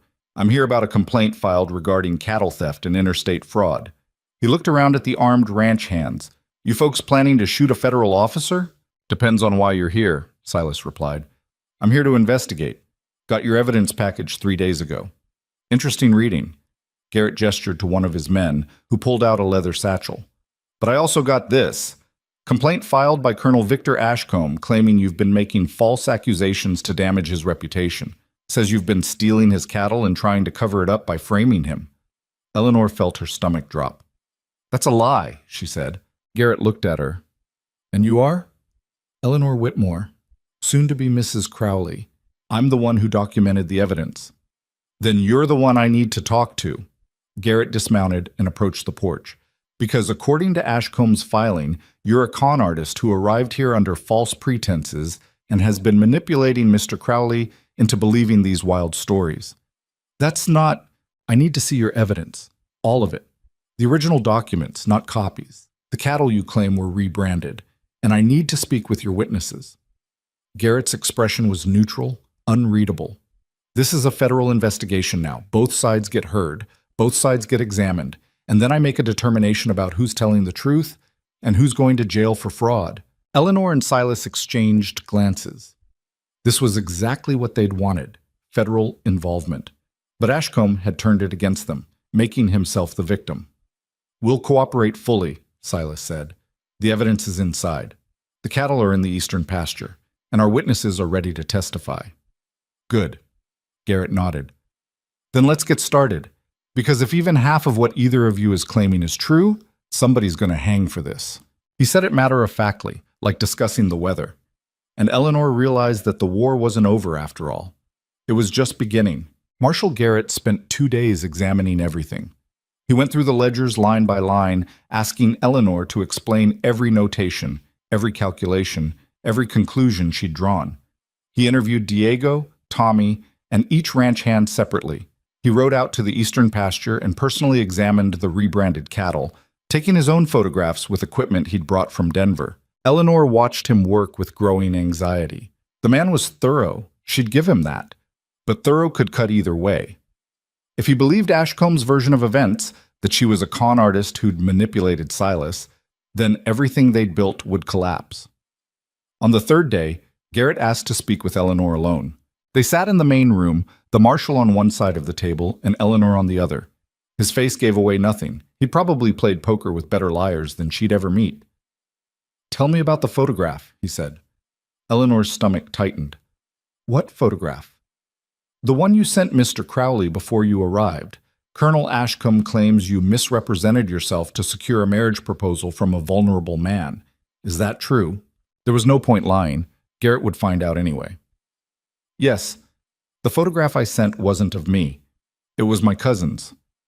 Why? Because I was desperate. I had no money, no family, nowhere to go. I thought if I could just get here, I could prove myself through work instead of appearance. So you did deceive him? Yes. Garrett made a note. And when you arrived, Mr. Crowley didn't send you back. No, he gave me a chance. Why? Eleanor met his gaze directly. You'd have to ask him. I did. He said you saved one of his ranch hands from losing his leg. Said you were the hardest worker he'd ever seen. Said you fixed his books and ran his household better than anyone had in years. Garrett leaned back. Ashcombe says you did all that to gain his trust so you could manipulate him into believing these theft allegations. Ashcombe's lying. Maybe? Or maybe you're a very clever woman who saw an opportunity. The marshal's expression didn't change. Here's my problem, Mrs. Whitmore. The evidence you've gathered is compelling. Those brands have definitely been altered. The financial records do show suspicious patterns. But I've also got witnesses from Ashcomb's ranch who claim they saw you and Mr. Crowley's men tampering with cattle brands 3 weeks ago. Eleanor's blood went cold. That's not true. They're willing to testify under oath. They're lying for Ashcombe. He owns them. Probably. But I can't prove that any more than I can prove you're telling the truth. Garrett closed his notebook. What I've got is 2 competing narratives. Both have evidence, both have witnesses. Both sides claim the other is lying. So what happens now? Now I finish my investigation. I talk to the stockyard managers in Denver, check the shipping records, see if Ashcomb's sales numbers actually match his breeding records like you claim they don't. I interview more witnesses, people who don't work for either of you, and then I make a recommendation to the territorial attorney about whether to bring charges. He stood. That process will take weeks, maybe months. And in the meantime, both of you stay on your respective properties. No contact, no confrontations. If I find out either side has been intimidating witnesses or tampering with evidence, I'll arrest everyone involved and let a judge sort it out. Eleanor walked him to the door. Marshal Garrett? He paused. I know how this looks. I know my past makes me easy to doubt. But everything I've told you is true. Ashcombe has been stealing from this ranch for years. He burned our pasture. He's tried to run us off our own land. Her voice was steady despite the fear churning in her gut. If you let him get away with this, he'll do it to someone else, and then someone else, until he owns everything and everyone in this valley. Garrett studied her face for a long moment. I've been doing this job for 12 years, Mrs. Whitmore. I've learned that the truth usually lives somewhere between what both sides are claiming. The question is whether I can find it before someone gets killed. He tipped his hat and left. Silas was waiting in the yard. What did he say? Eleanor told him everything. When she finished, Silas's jaw was tight. Ashcomb's witnesses are lying. We were never tampering with brands. I know, but we can't prove they're lying any more than they can prove we were. So we just wait? Hope Garrett figures it out? We don't have another choice. Silas kicked at the dirt, frustrated. This is wrong. We did everything right. We gathered evidence, we went through proper channels, and now we're being treated like criminals. Welcome to how the law works when you're fighting someone with money. Eleanor's voice was bitter. She'd seen it before in Kansas, when her father had tried to collect payment from wealthy clients who simply refused to pay. The law protected those who could afford lawyers, not those who were right. Diego approached from the barn. The marshal's heading back to town, left 2 deputies camped on the ridge. Says they're here to make sure there's no trouble. More like here to watch us, Silas muttered. Probably both. Diego looked at Eleanor. You holding up? I'm fine. You're a terrible liar. For someone who successfully lied about a photograph, you're remarkably bad at lying about your feelings. Despite everything, Eleanor almost smiled. I'm worried. Is that what you want to hear? It's honest, at least. Diego glanced at Silas. We need to talk about what happens if this goes bad. If Garrett decides to believe Ashcombe. Then we're finished, Silas said flatly. Not necessarily. We could sell the ranch, take what money's left, start over somewhere else. Run away, you mean? Survive, I mean. There's no shame in knowing when you're beaten. Silas shook his head. My father built this ranch from nothing. He died trying to protect it. I'm not giving it up because some corrupt bastard hired better liars than we did. Noble sentiment, but nobility doesn't stop a hanging rope. The words hung in the air like smoke.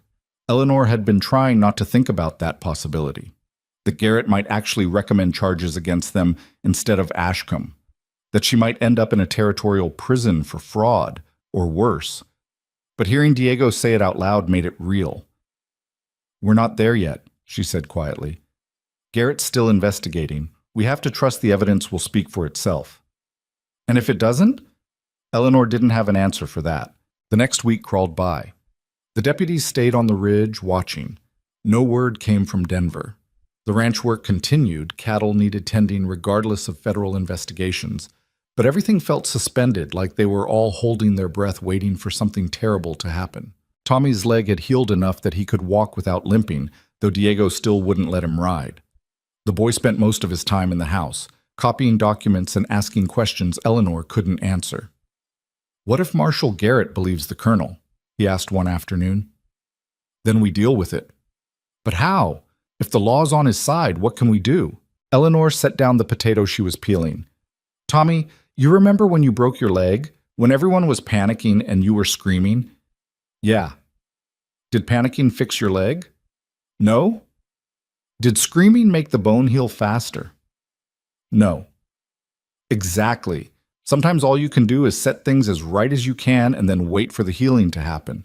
She picked up another potato. We did what we could. We gathered evidence. We told the truth. Now we wait. I hate waiting. Everyone does, but that's all we've got right now. That night, Eleanor couldn't sleep again. She kept thinking about Garrett's words, that both sides had evidence, both had witnesses. What if he couldn't determine who was telling the truth? What if he decided it was too murky to prosecute anyone and just walked away? Ashcombe would win by default. He'd keep the stolen cattle, keep his reputation, and probably come after the ranch again within a year. She was sitting on the porch in the dark when Silas found her. Can't sleep? He asked.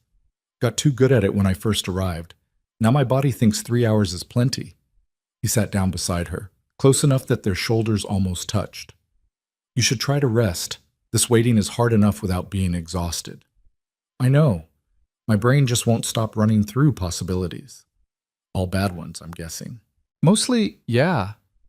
Eleanor pulled her shawl tighter against the night cold.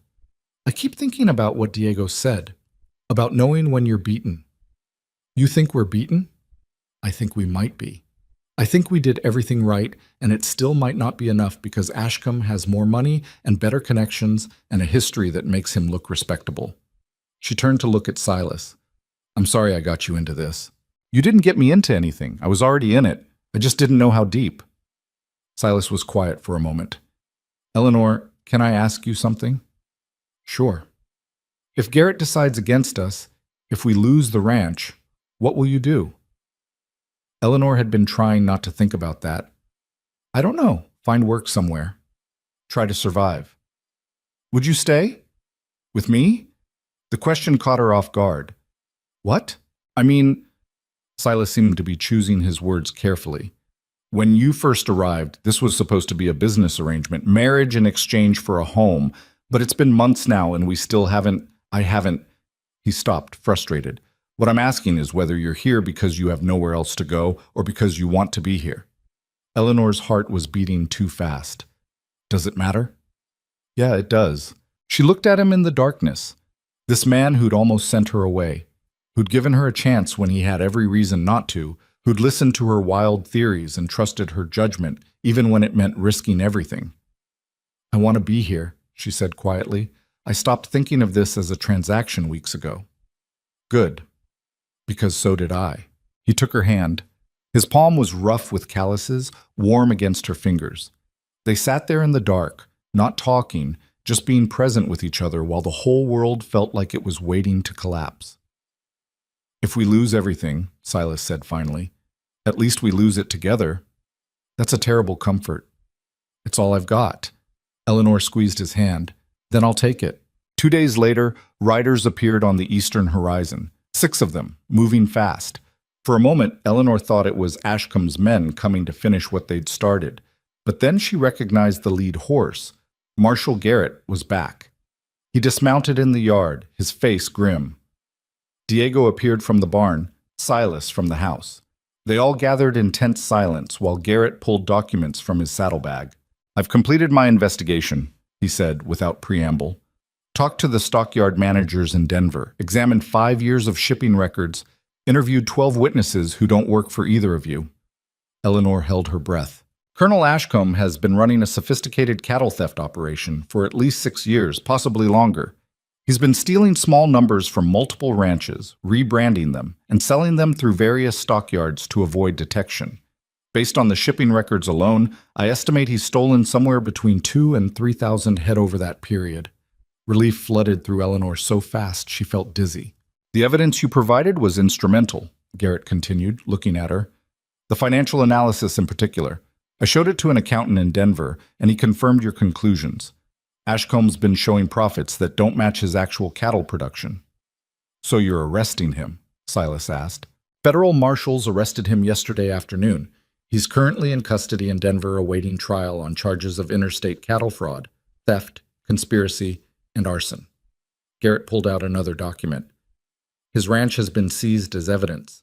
His bank account's frozen. And I've got warrants out for 4 of his men who participated in the scheme. Diego let out a long breath. Madre de Dios. The territorial attorney wants you both to testify at trial, Garrett said. You, Mrs. Whitmore, in particular. He thinks your financial analysis will be crucial to the prosecution. Of course. Whatever you need. Garrett nodded, then looked at Eleanor with something that might have been respect. I have to admit, when I first got here, I thought there was a good chance Ashcombe was right about you. Con artist playing a long game. But I was wrong. You're just someone who knows how to look at numbers and see the truth hiding in them. My father taught me that, Eleanor said. Numbers don't care who's rich or who's powerful. They just tell you what happened. Well, these numbers are going to put a corrupt colonel in prison for a long time. Garrett tipped his hat. I'll be in touch about trial dates. In the meantime, you folks can get back to running your ranch without worrying about fires or stolen cattle. He mounted and rode off with his deputies, leaving them standing in the yard. For a long moment, nobody spoke. Then Diego started laughing. We won. We actually won. We survived, Silas corrected. That's not quite the same thing. Close enough. Diego clapped him on the shoulder. I'm getting the whiskey. This deserves a drink. He headed to the house, leaving Eleanor and Silas alone in the yard. The sun was setting behind the mountains, turning the sky orange and pink. It was beautiful in that sharp-edged way Colorado sunsets were beautiful. You could appreciate it, but you never forgot how harsh this place could be. You did it, Silas said quietly. We did it. No. This was you. I would have taken Ashcombe's offer or gotten myself killed trying to fight him head-on. You're the one who saw the pattern, who built the case, who stood up to him when everyone else was too scared. Silas turned to face her fully. I don't know how to thank you for that. You already did. You trusted me when you had every reason not to. I almost didn't, but you did. That's what matters. They stood there as the sunset deepened, and Eleanor realized something had shifted. The tension that had been hanging over the ranch for months was finally gone. They could breathe again. Plan for the future instead of just trying to survive the present. So what happens now? She asked. Now we rebuild. Get the ranch back on solid footing. Maybe expand if the cattle prices recover. Silas paused. And we figure out what we are to each other. Eleanor's pulse quickened. What do you want us to be? Actually married, not just in name. He met her eyes. If that's what you want. Eleanor thought about the photograph she'd sent, the lies she'd told, the desperate gamble that had brought her here. She'd been so certain she was worthless, too plain, too broad, too unmarketable for any man to actually want. But Silas wasn't looking at her like she was a compromise or a mistake. He was looking at her like she was exactly what he'd been hoping for. Yeah, she said. That's what I want. He smiled, really smiled, for the first time since she'd met him. Then he pulled her close and kissed her while the Colorado sunset blazed around them. When they finally broke apart, Diego was standing on the porch holding a bottle of whiskey and grinning like a fool. About damn time, he called out. Now get in here and celebrate before I drink all of this myself. The trial took place 6 weeks later in Denver. Eleanor testified for 2 full days, walking the jury through the financial evidence, explaining how she'd identified the pattern of theft, showing them the rebranded cattle photographs. Ashcombe's lawyers tried to tear her apart on cross-examination, questioning her background, her deception about the photograph, her motives for accusing such a prominent citizen. But Eleanor had faced worse than hostile lawyers. She'd faced Ashcombe himself, armed and dangerous, in front of half the valley. This was nothing. She answered every question calmly and precisely. When the lead defense attorney tried to suggest she'd falsified the financial records, she walked him through the math step by step until he had no choice but to admit the numbers added up. When another lawyer implied she'd been sleeping with Silas and manipulated him emotionally, she looked the man dead in the eye and said, I'm not the one on trial for theft, counselor. Your client is. The jury loved her. Silas testified after Eleanor, confirming the timeline and the impact on his ranch. Diego testified about finding the rebranded cattle. The The stockyard managers testified about the suspicious sales patterns. The evidence piled up until even Ashcomb's expensive legal team couldn't pretend there was reasonable doubt.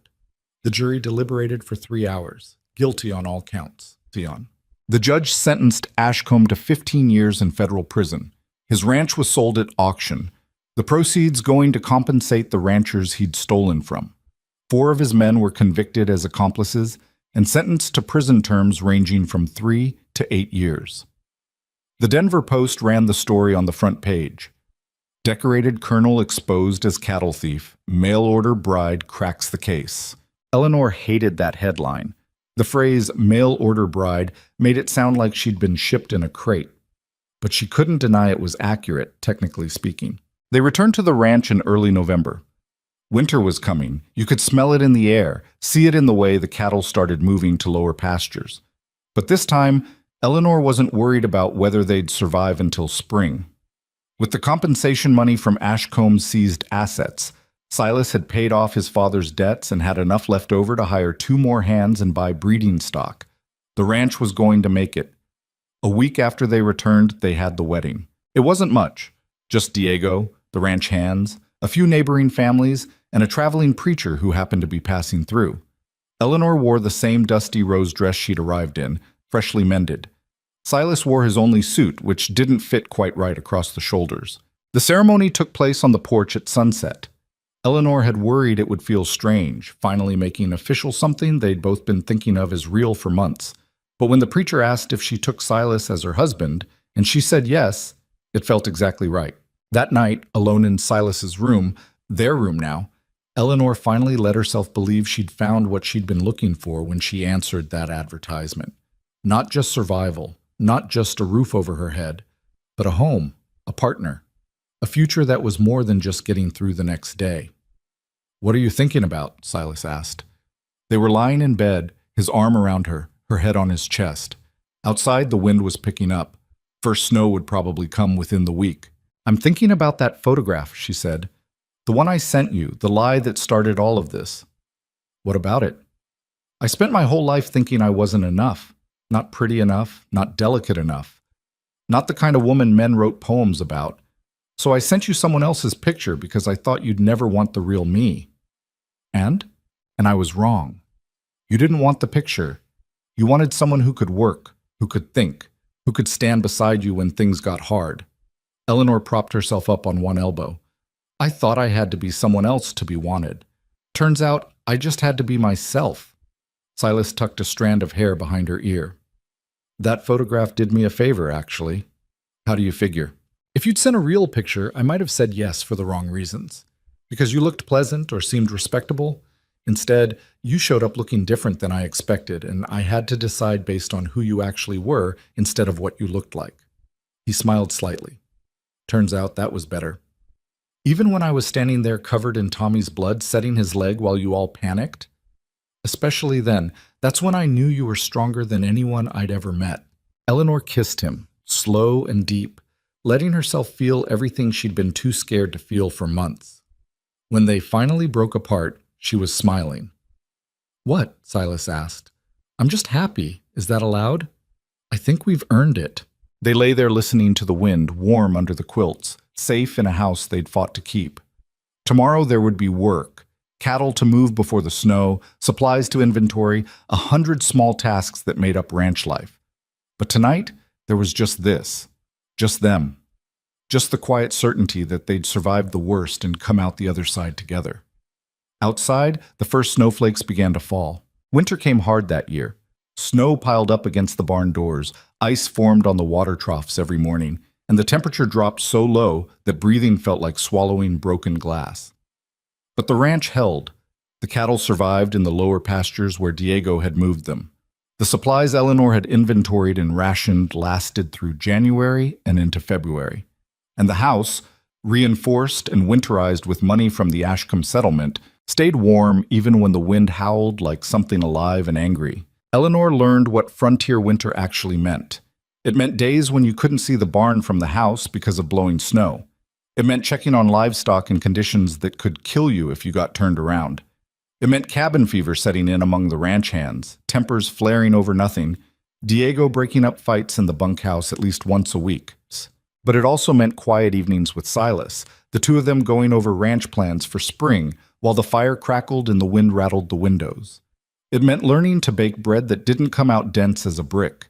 It meant Tommy teaching her to play poker with a deck of cards, so worn the suits were barely visible. "You're terrible at this," Tommy said one night, scooping up her bet. "I'm aware. You keep betting when you've got nothing. That's not strategy. That's just throwing money away." Eleanor looked at her cards, a pair of threes and nothing else worth mentioning. "Sometimes you bet because folding guarantees you lose. Betting at least gives you a chance. That's not how poker works." "Maybe not, but it's how life works." Tommy considered this, then grinned. "Is that why you came here? You were holding a bad hand, so you bet everything?" "Something like that." "Did it work out?" Eleanor glanced at Silas, who was reviewing supply orders at the table. He looked up, caught her eye, and smiled slightly.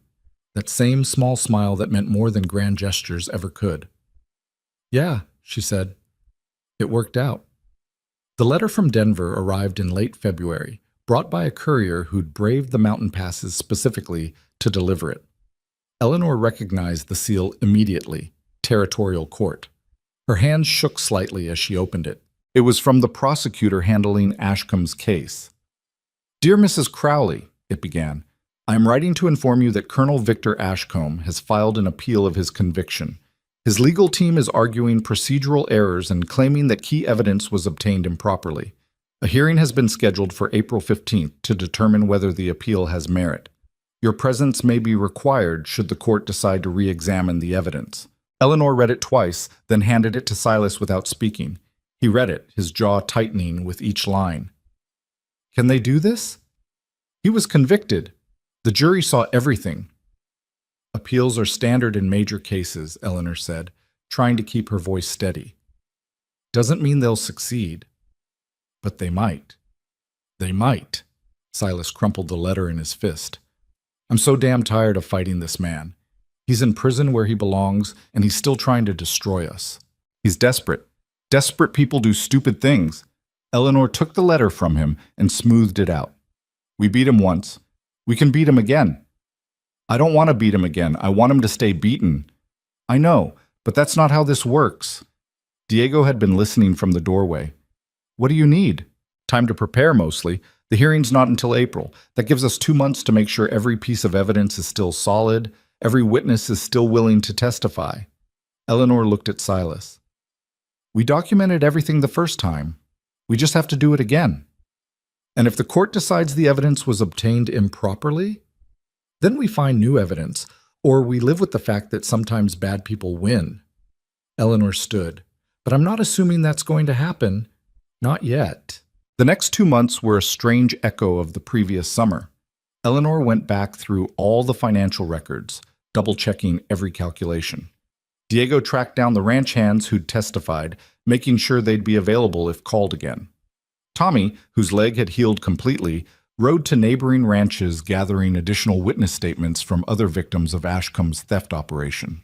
But there was a weariness to it this time that hadn't been there before. They'd already won this fight. Having to fight it again felt like being punished for doing the right thing. "Why does he get to keep appealing?" Tommy asked one evening. He was guilty. Everyone knows he was guilty. "Because the law has to protect everyone's rights, even criminals," Eleanor explained. "Otherwise, it's not law. It's just whoever has the most power doing whatever they want. Seems like Ashcombe's doing whatever he wants anyway." "No, he's doing what his lawyers are allowed to do within the system. There's a difference."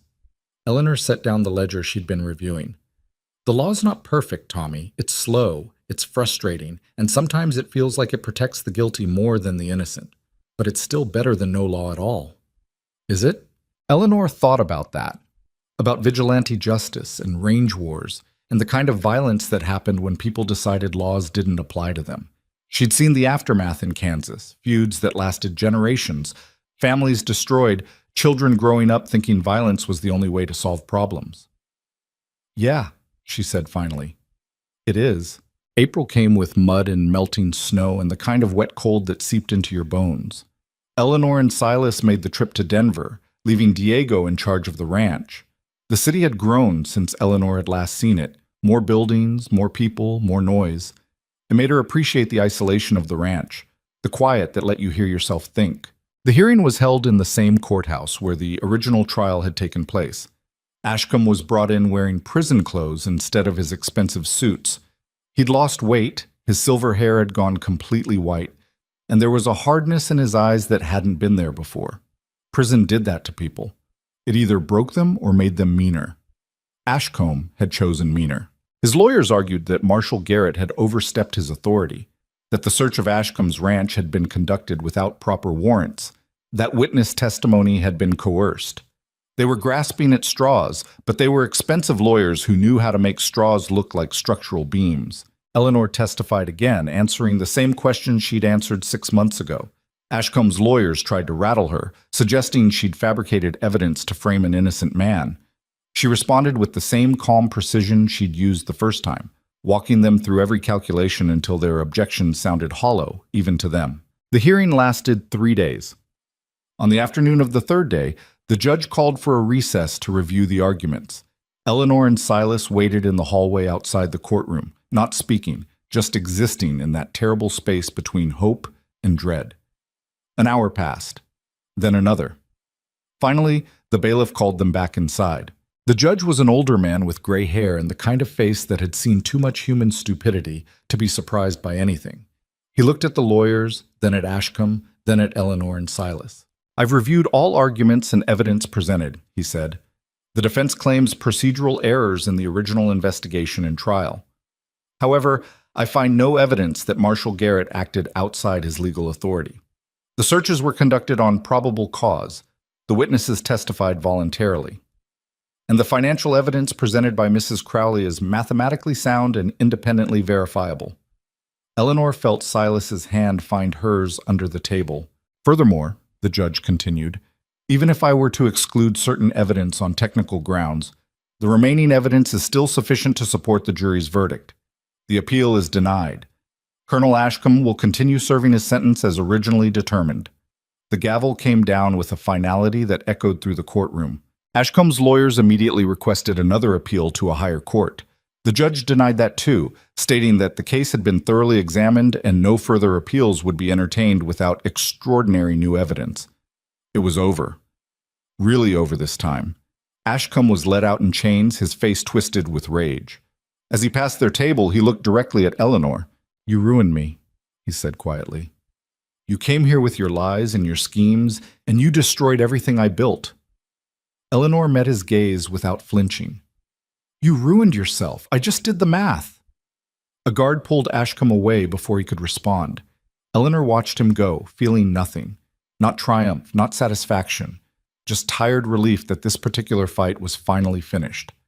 Outside the courthouse, Silas stopped on the steps and pulled her close. "It's done," he said. "Actually done." "Yeah. How do you feel?" Eleanor thought about that. "Empty. Like I've been carrying something heavy for so long that putting it down feels strange. Good strange or bad strange? Just strange. I'll get used to it." She looked up at him. "We should go home." They took the train back to Copper Ridge the next morning. The landscape rolled past the windows, plains giving way to foothills, giving way to mountains. Eleanor watched it all, thinking about the route she'd taken in reverse almost a year ago, terrified and desperate, and lying to a man she'd never met. That woman felt like a stranger now. "What are you thinking about?" Silas asked. "How different everything is from when I first arrived. Better different or worse different?" "Definitely better. Though that first day was pretty terrible, so the bar was low." Silas laughed. It was a sound Eleanor had learned to love, genuine and unguarded, so different from the tight-lipped silence of those early weeks. "I was an ass to you that first day. You were a man who'd been lied to. I don't blame you for being angry. I should have given you a chance sooner. You gave me a chance when it mattered. That's what counts." Eleanor leaned against his shoulder. "Besides, if you'd been charming and welcoming, I probably would have thought something was wrong with you." "Fair point."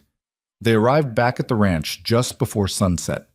Diego met them in the yard looking relieved. "How'd it go?" "Appeal denied," Silas said. "Ashcombe stays in prison." "Good. Maybe now we can actually focus on ranching instead of legal battles." Diego gestured toward the eastern pasture. New grass is coming in where the fire was. Should be good grazing by June. Eleanor looked at the burned valley, now showing the first signs of green. Nature recovering from violence the way it always did given enough time. There was something hopeful in that. The ranch settled into its rhythms as spring turned to summer.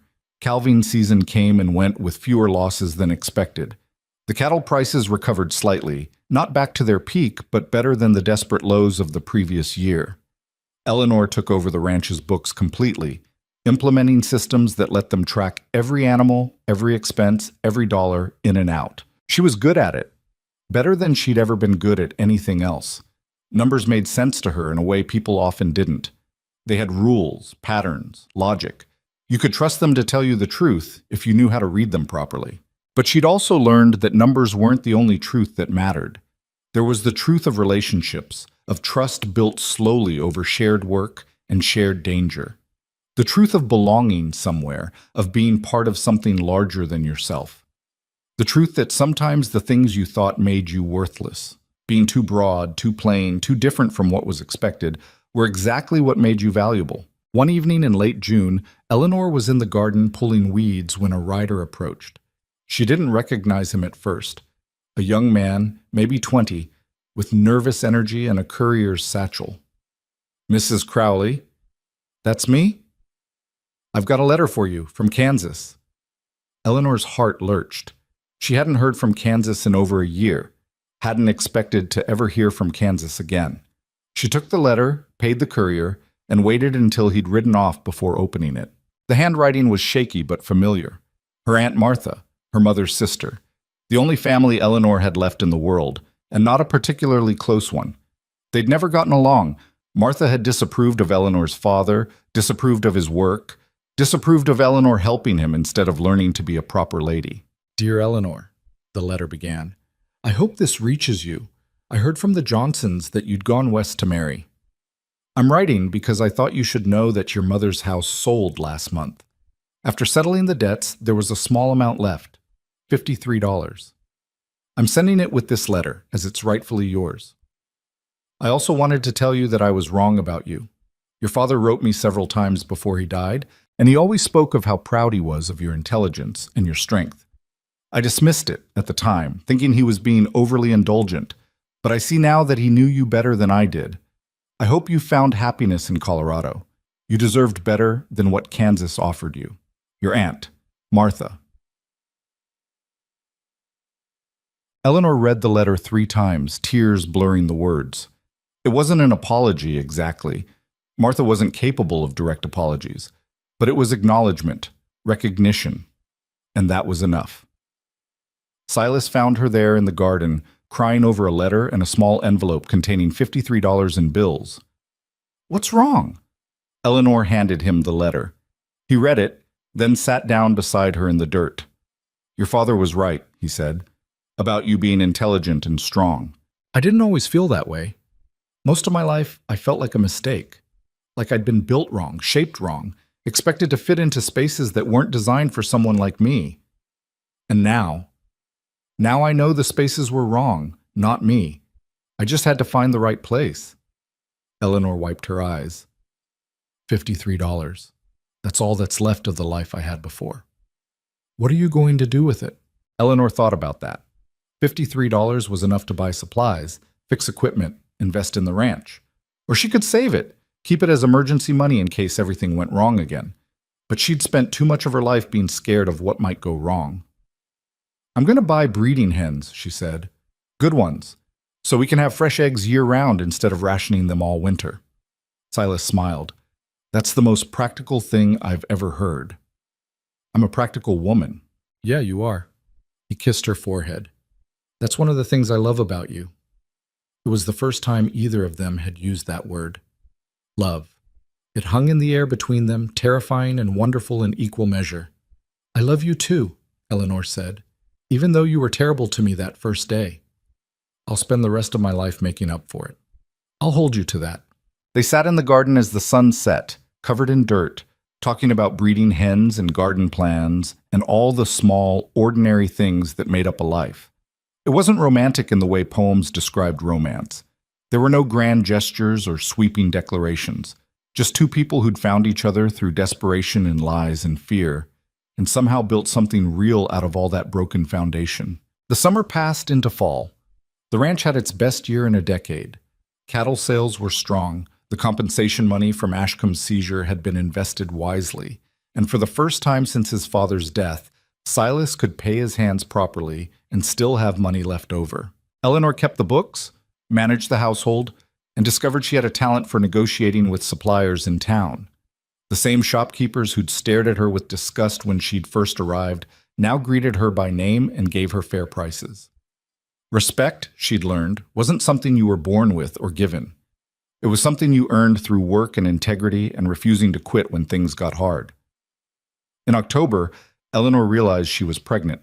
She'd suspected for a few weeks but hadn't said anything, wanting to be certain before she got Silas's hopes up.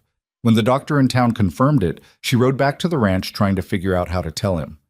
In the end, she just walked up to him in the barn and said it straight. "I'm pregnant." Silas dropped the tool he was holding. "What?" "Pregnant. Baby. Due sometime in April, the doctor thinks." For a moment, Silas just stared at her. Then he picked her up and spun her around, laughing like a man who'd just discovered gold. "Careful," Eleanor protested. "I'm trying not to throw up on you." Sorry. He set her down but kept his hands on her waist. "Are you happy?" "Terrified mostly, but yeah, I'm happy." Me too. Silas kissed her, then pulled back. "Should you be working? Do you need a rest? What does the doctor say?" "The doctor says I'm healthy and should continue my normal activities until I can't anymore, which means I'm still doing the books, still managing the household, and still telling you when you're being ridiculous." Fair enough. The news spread through the ranch within hours. Diego congratulated them with tears in his eyes, saying the ranch had needed new life for too long. Tommy immediately started planning to build a cradle, despite having no carpentry experience whatsoever.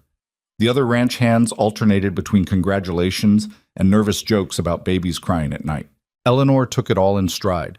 She'd faced down a criminal colonel, testified in federal court, and survived a Colorado winter. A baby seemed manageable by comparison. But as her pregnancy progressed through the winter months, she realized it was harder than she'd expected. The nausea lasted well into her 4th month.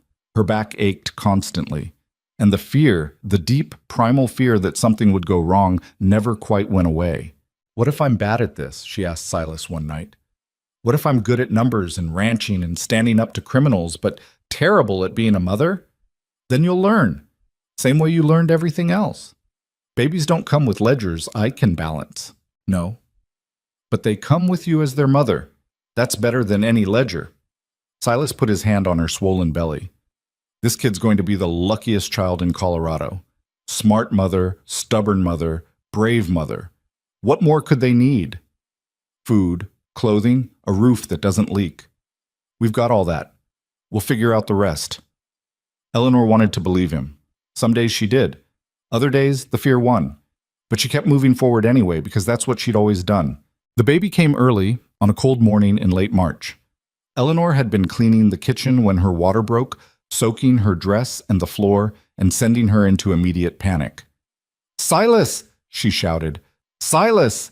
He came running, saw the water, and went pale. Are you? Get the doctor. Now!" Diego rode to town while Silas helped Eleanor to bed. The contractions started soon after, sharp, brutal, nothing like the books had described. She'd set Tommy's broken leg without flinching, but this was different. This was her own body betraying her, squeezing and cramping and hurting in ways that made her wonder if something was wrong. The doctor arrived 2 hours later. By then, Eleanor was certain she was dying. "First babies take time," the doctor said calmly. "You're doing fine." "I'm not doing fine. Nothing about this is fine. Breathe through the contractions. Push when I tell you. You're stronger than you think." 12 hours later, Eleanor delivered a healthy baby girl. She was tiny and red and screaming at full volume, furious at being pulled from the warm darkness into the cold, bright world. The doctor cleaned the baby and handed her to Eleanor. "Congratulations, Mrs. Crowley. You have a daughter." Eleanor looked down at the small, angry face and felt something crack open in her chest. Love. immediate and fierce and terrifying. This tiny person was hers to protect, to raise, to keep safe in a world that could be brutal and unfair and hard. "She's perfect," she whispered. "She is," Silas agreed from beside the bed. He was crying, not even trying to hide it. What should we name her?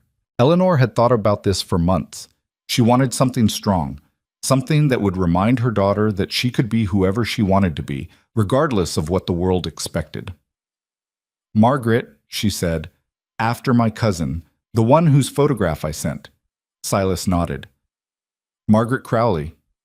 I like it. Maggie for short. Even better." They sat there with their daughter, exhausted and elated, while outside the March snow fell soft and quiet. Diego poked his head in eventually, asking if everyone was all right. "We're perfect," Eleanor said. And in that moment, despite everything she'd been through, despite all the fear and uncertainty and struggle, she meant it. Spring came late that year, but when it finally arrived, it brought warmth and green grass and the kind of days that made you forget how harsh winter had been. Eleanor recovered slowly from childbirth, discovering that raising an infant was indeed harder than balancing ledgers. Maggie cried at odd hours, refused to sleep when she should, and demanded constant attention in ways that made Eleanor understand why some women went slightly crazy in those early months. But there was joy in it too. The first time Maggie smiled, really smiled, not just gas, Eleanor's heart nearly burst. The first time the baby recognized her voice and stopped crying just from hearing it, Eleanor felt something shift. She was needed, not just useful, but genuinely needed by this small person who depended on her completely. "You're good at this," Silas observed one evening. Eleanor was walking the floor with Maggie, trying to get her to sleep. "I'm exhausted and covered in spit up. I'm not good at anything right now. You kept her alive and healthy. You're feeding her, keeping her clean, making sure she's warm and safe. That's being good at it. That's just basic survival. Most of life is basic survival. You're just better at it than most people." Eleanor thought about that as she rocked her daughter. Maybe that was all any of them were doing, surviving, one day at a time, doing the best they could with what they had. Maybe that was enough. 2 years passed. Maggie learned to walk, then to run, then to climb things she absolutely should not be climbing. She had Eleanor's sturdy build and Silas's dark hair and a personality that suggested she'd inherited stubbornness from both sides of the family. The ranch continued to prosper. Silas bought more land when a neighboring rancher retired and moved back east. Eleanor's financial management had built up enough reserves that they could weather bad years without panic. Diego was getting older but refused to retire, claiming he'd die if he stopped working. Tommy married a girl from town and brought her to the ranch to help with the household work, giving Eleanor time to focus on the books and on Maggie. Life settled into patterns. Good patterns. The kind that made you realize you'd built something worth keeping. One afternoon in late summer, Eleanor was on the porch watching Maggie chase chickens when a familiar figure rode up. Marshall Garrett, older and grayer than when she'd last seen him, but still carrying himself with that same quiet authority. "Mrs. Crowley." "Marshall." "What brings you all the way out here?" Garrett dismounted and removed his hat. "Wanted to tell you in person. Colonel Ashcombe died in prison 3 days ago. Heart failure." Eleanor felt nothing. No satisfaction, no relief, just a distant acknowledgement that a chapter had finally, truly closed. "Thank you for letting me know. Thought you'd want to hear it from me rather than reading it in some newspaper." Garrett looked around the ranch. "Place looks good, prosperous. We've had some good years. You've earned them." He mounted his horse again. "That case changed things, you know. Other women started coming forward saying Ashcombe had stolen from their families, too. We opened investigations in 3 other territories. Your courage in standing up to him made a difference for a lot of people." "I wasn't being courageous. I was just trying to survive."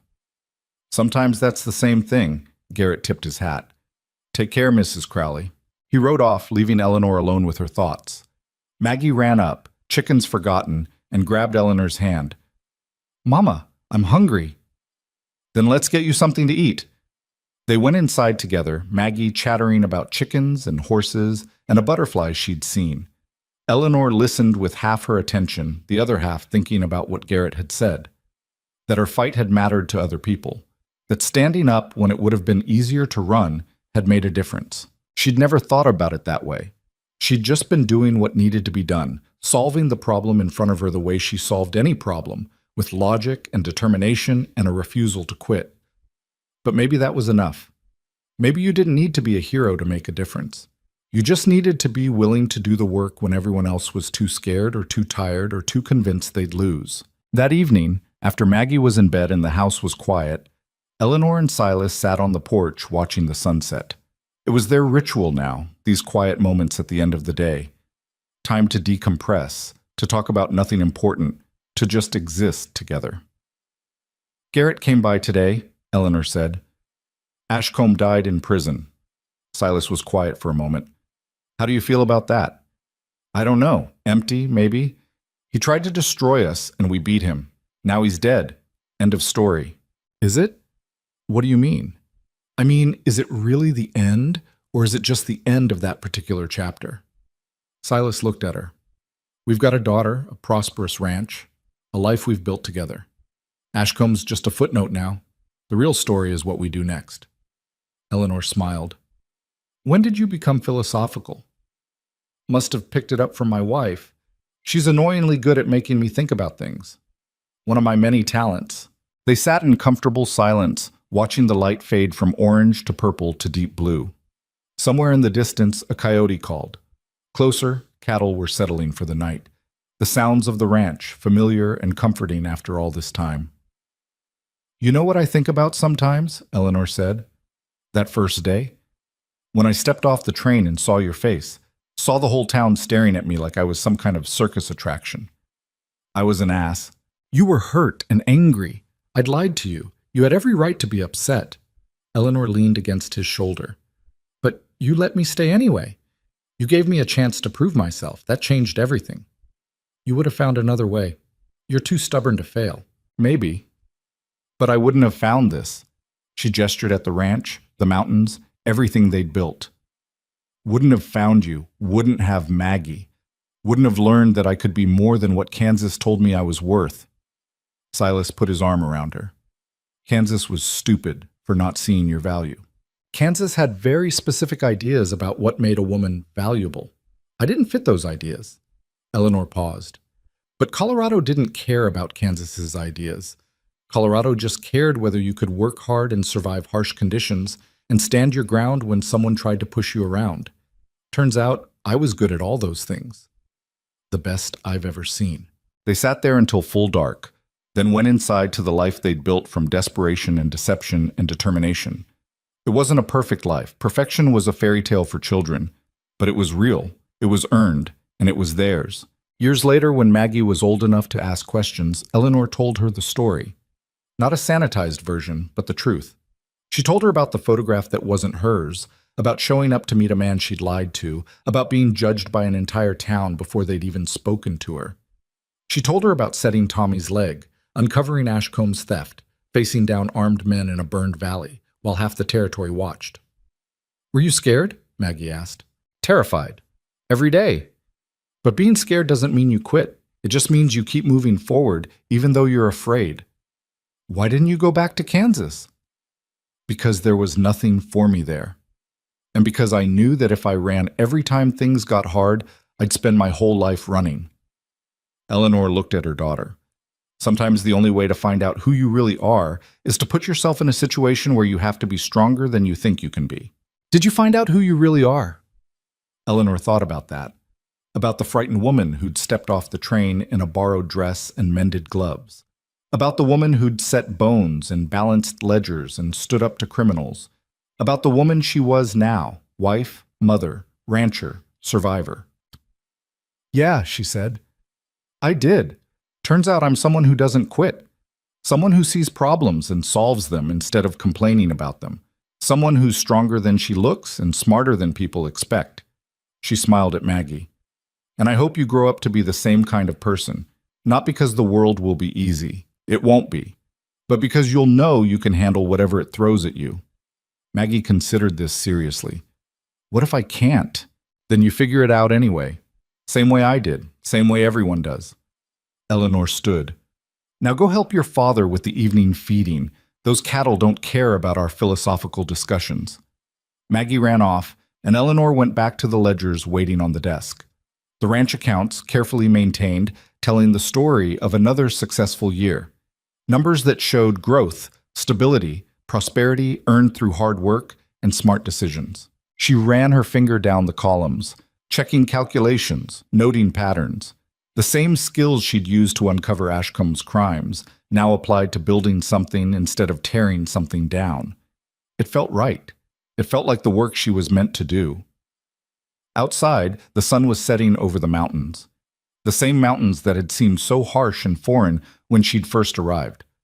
Now they just looked like home. Eleanor closed the ledger and went to join her family for dinner.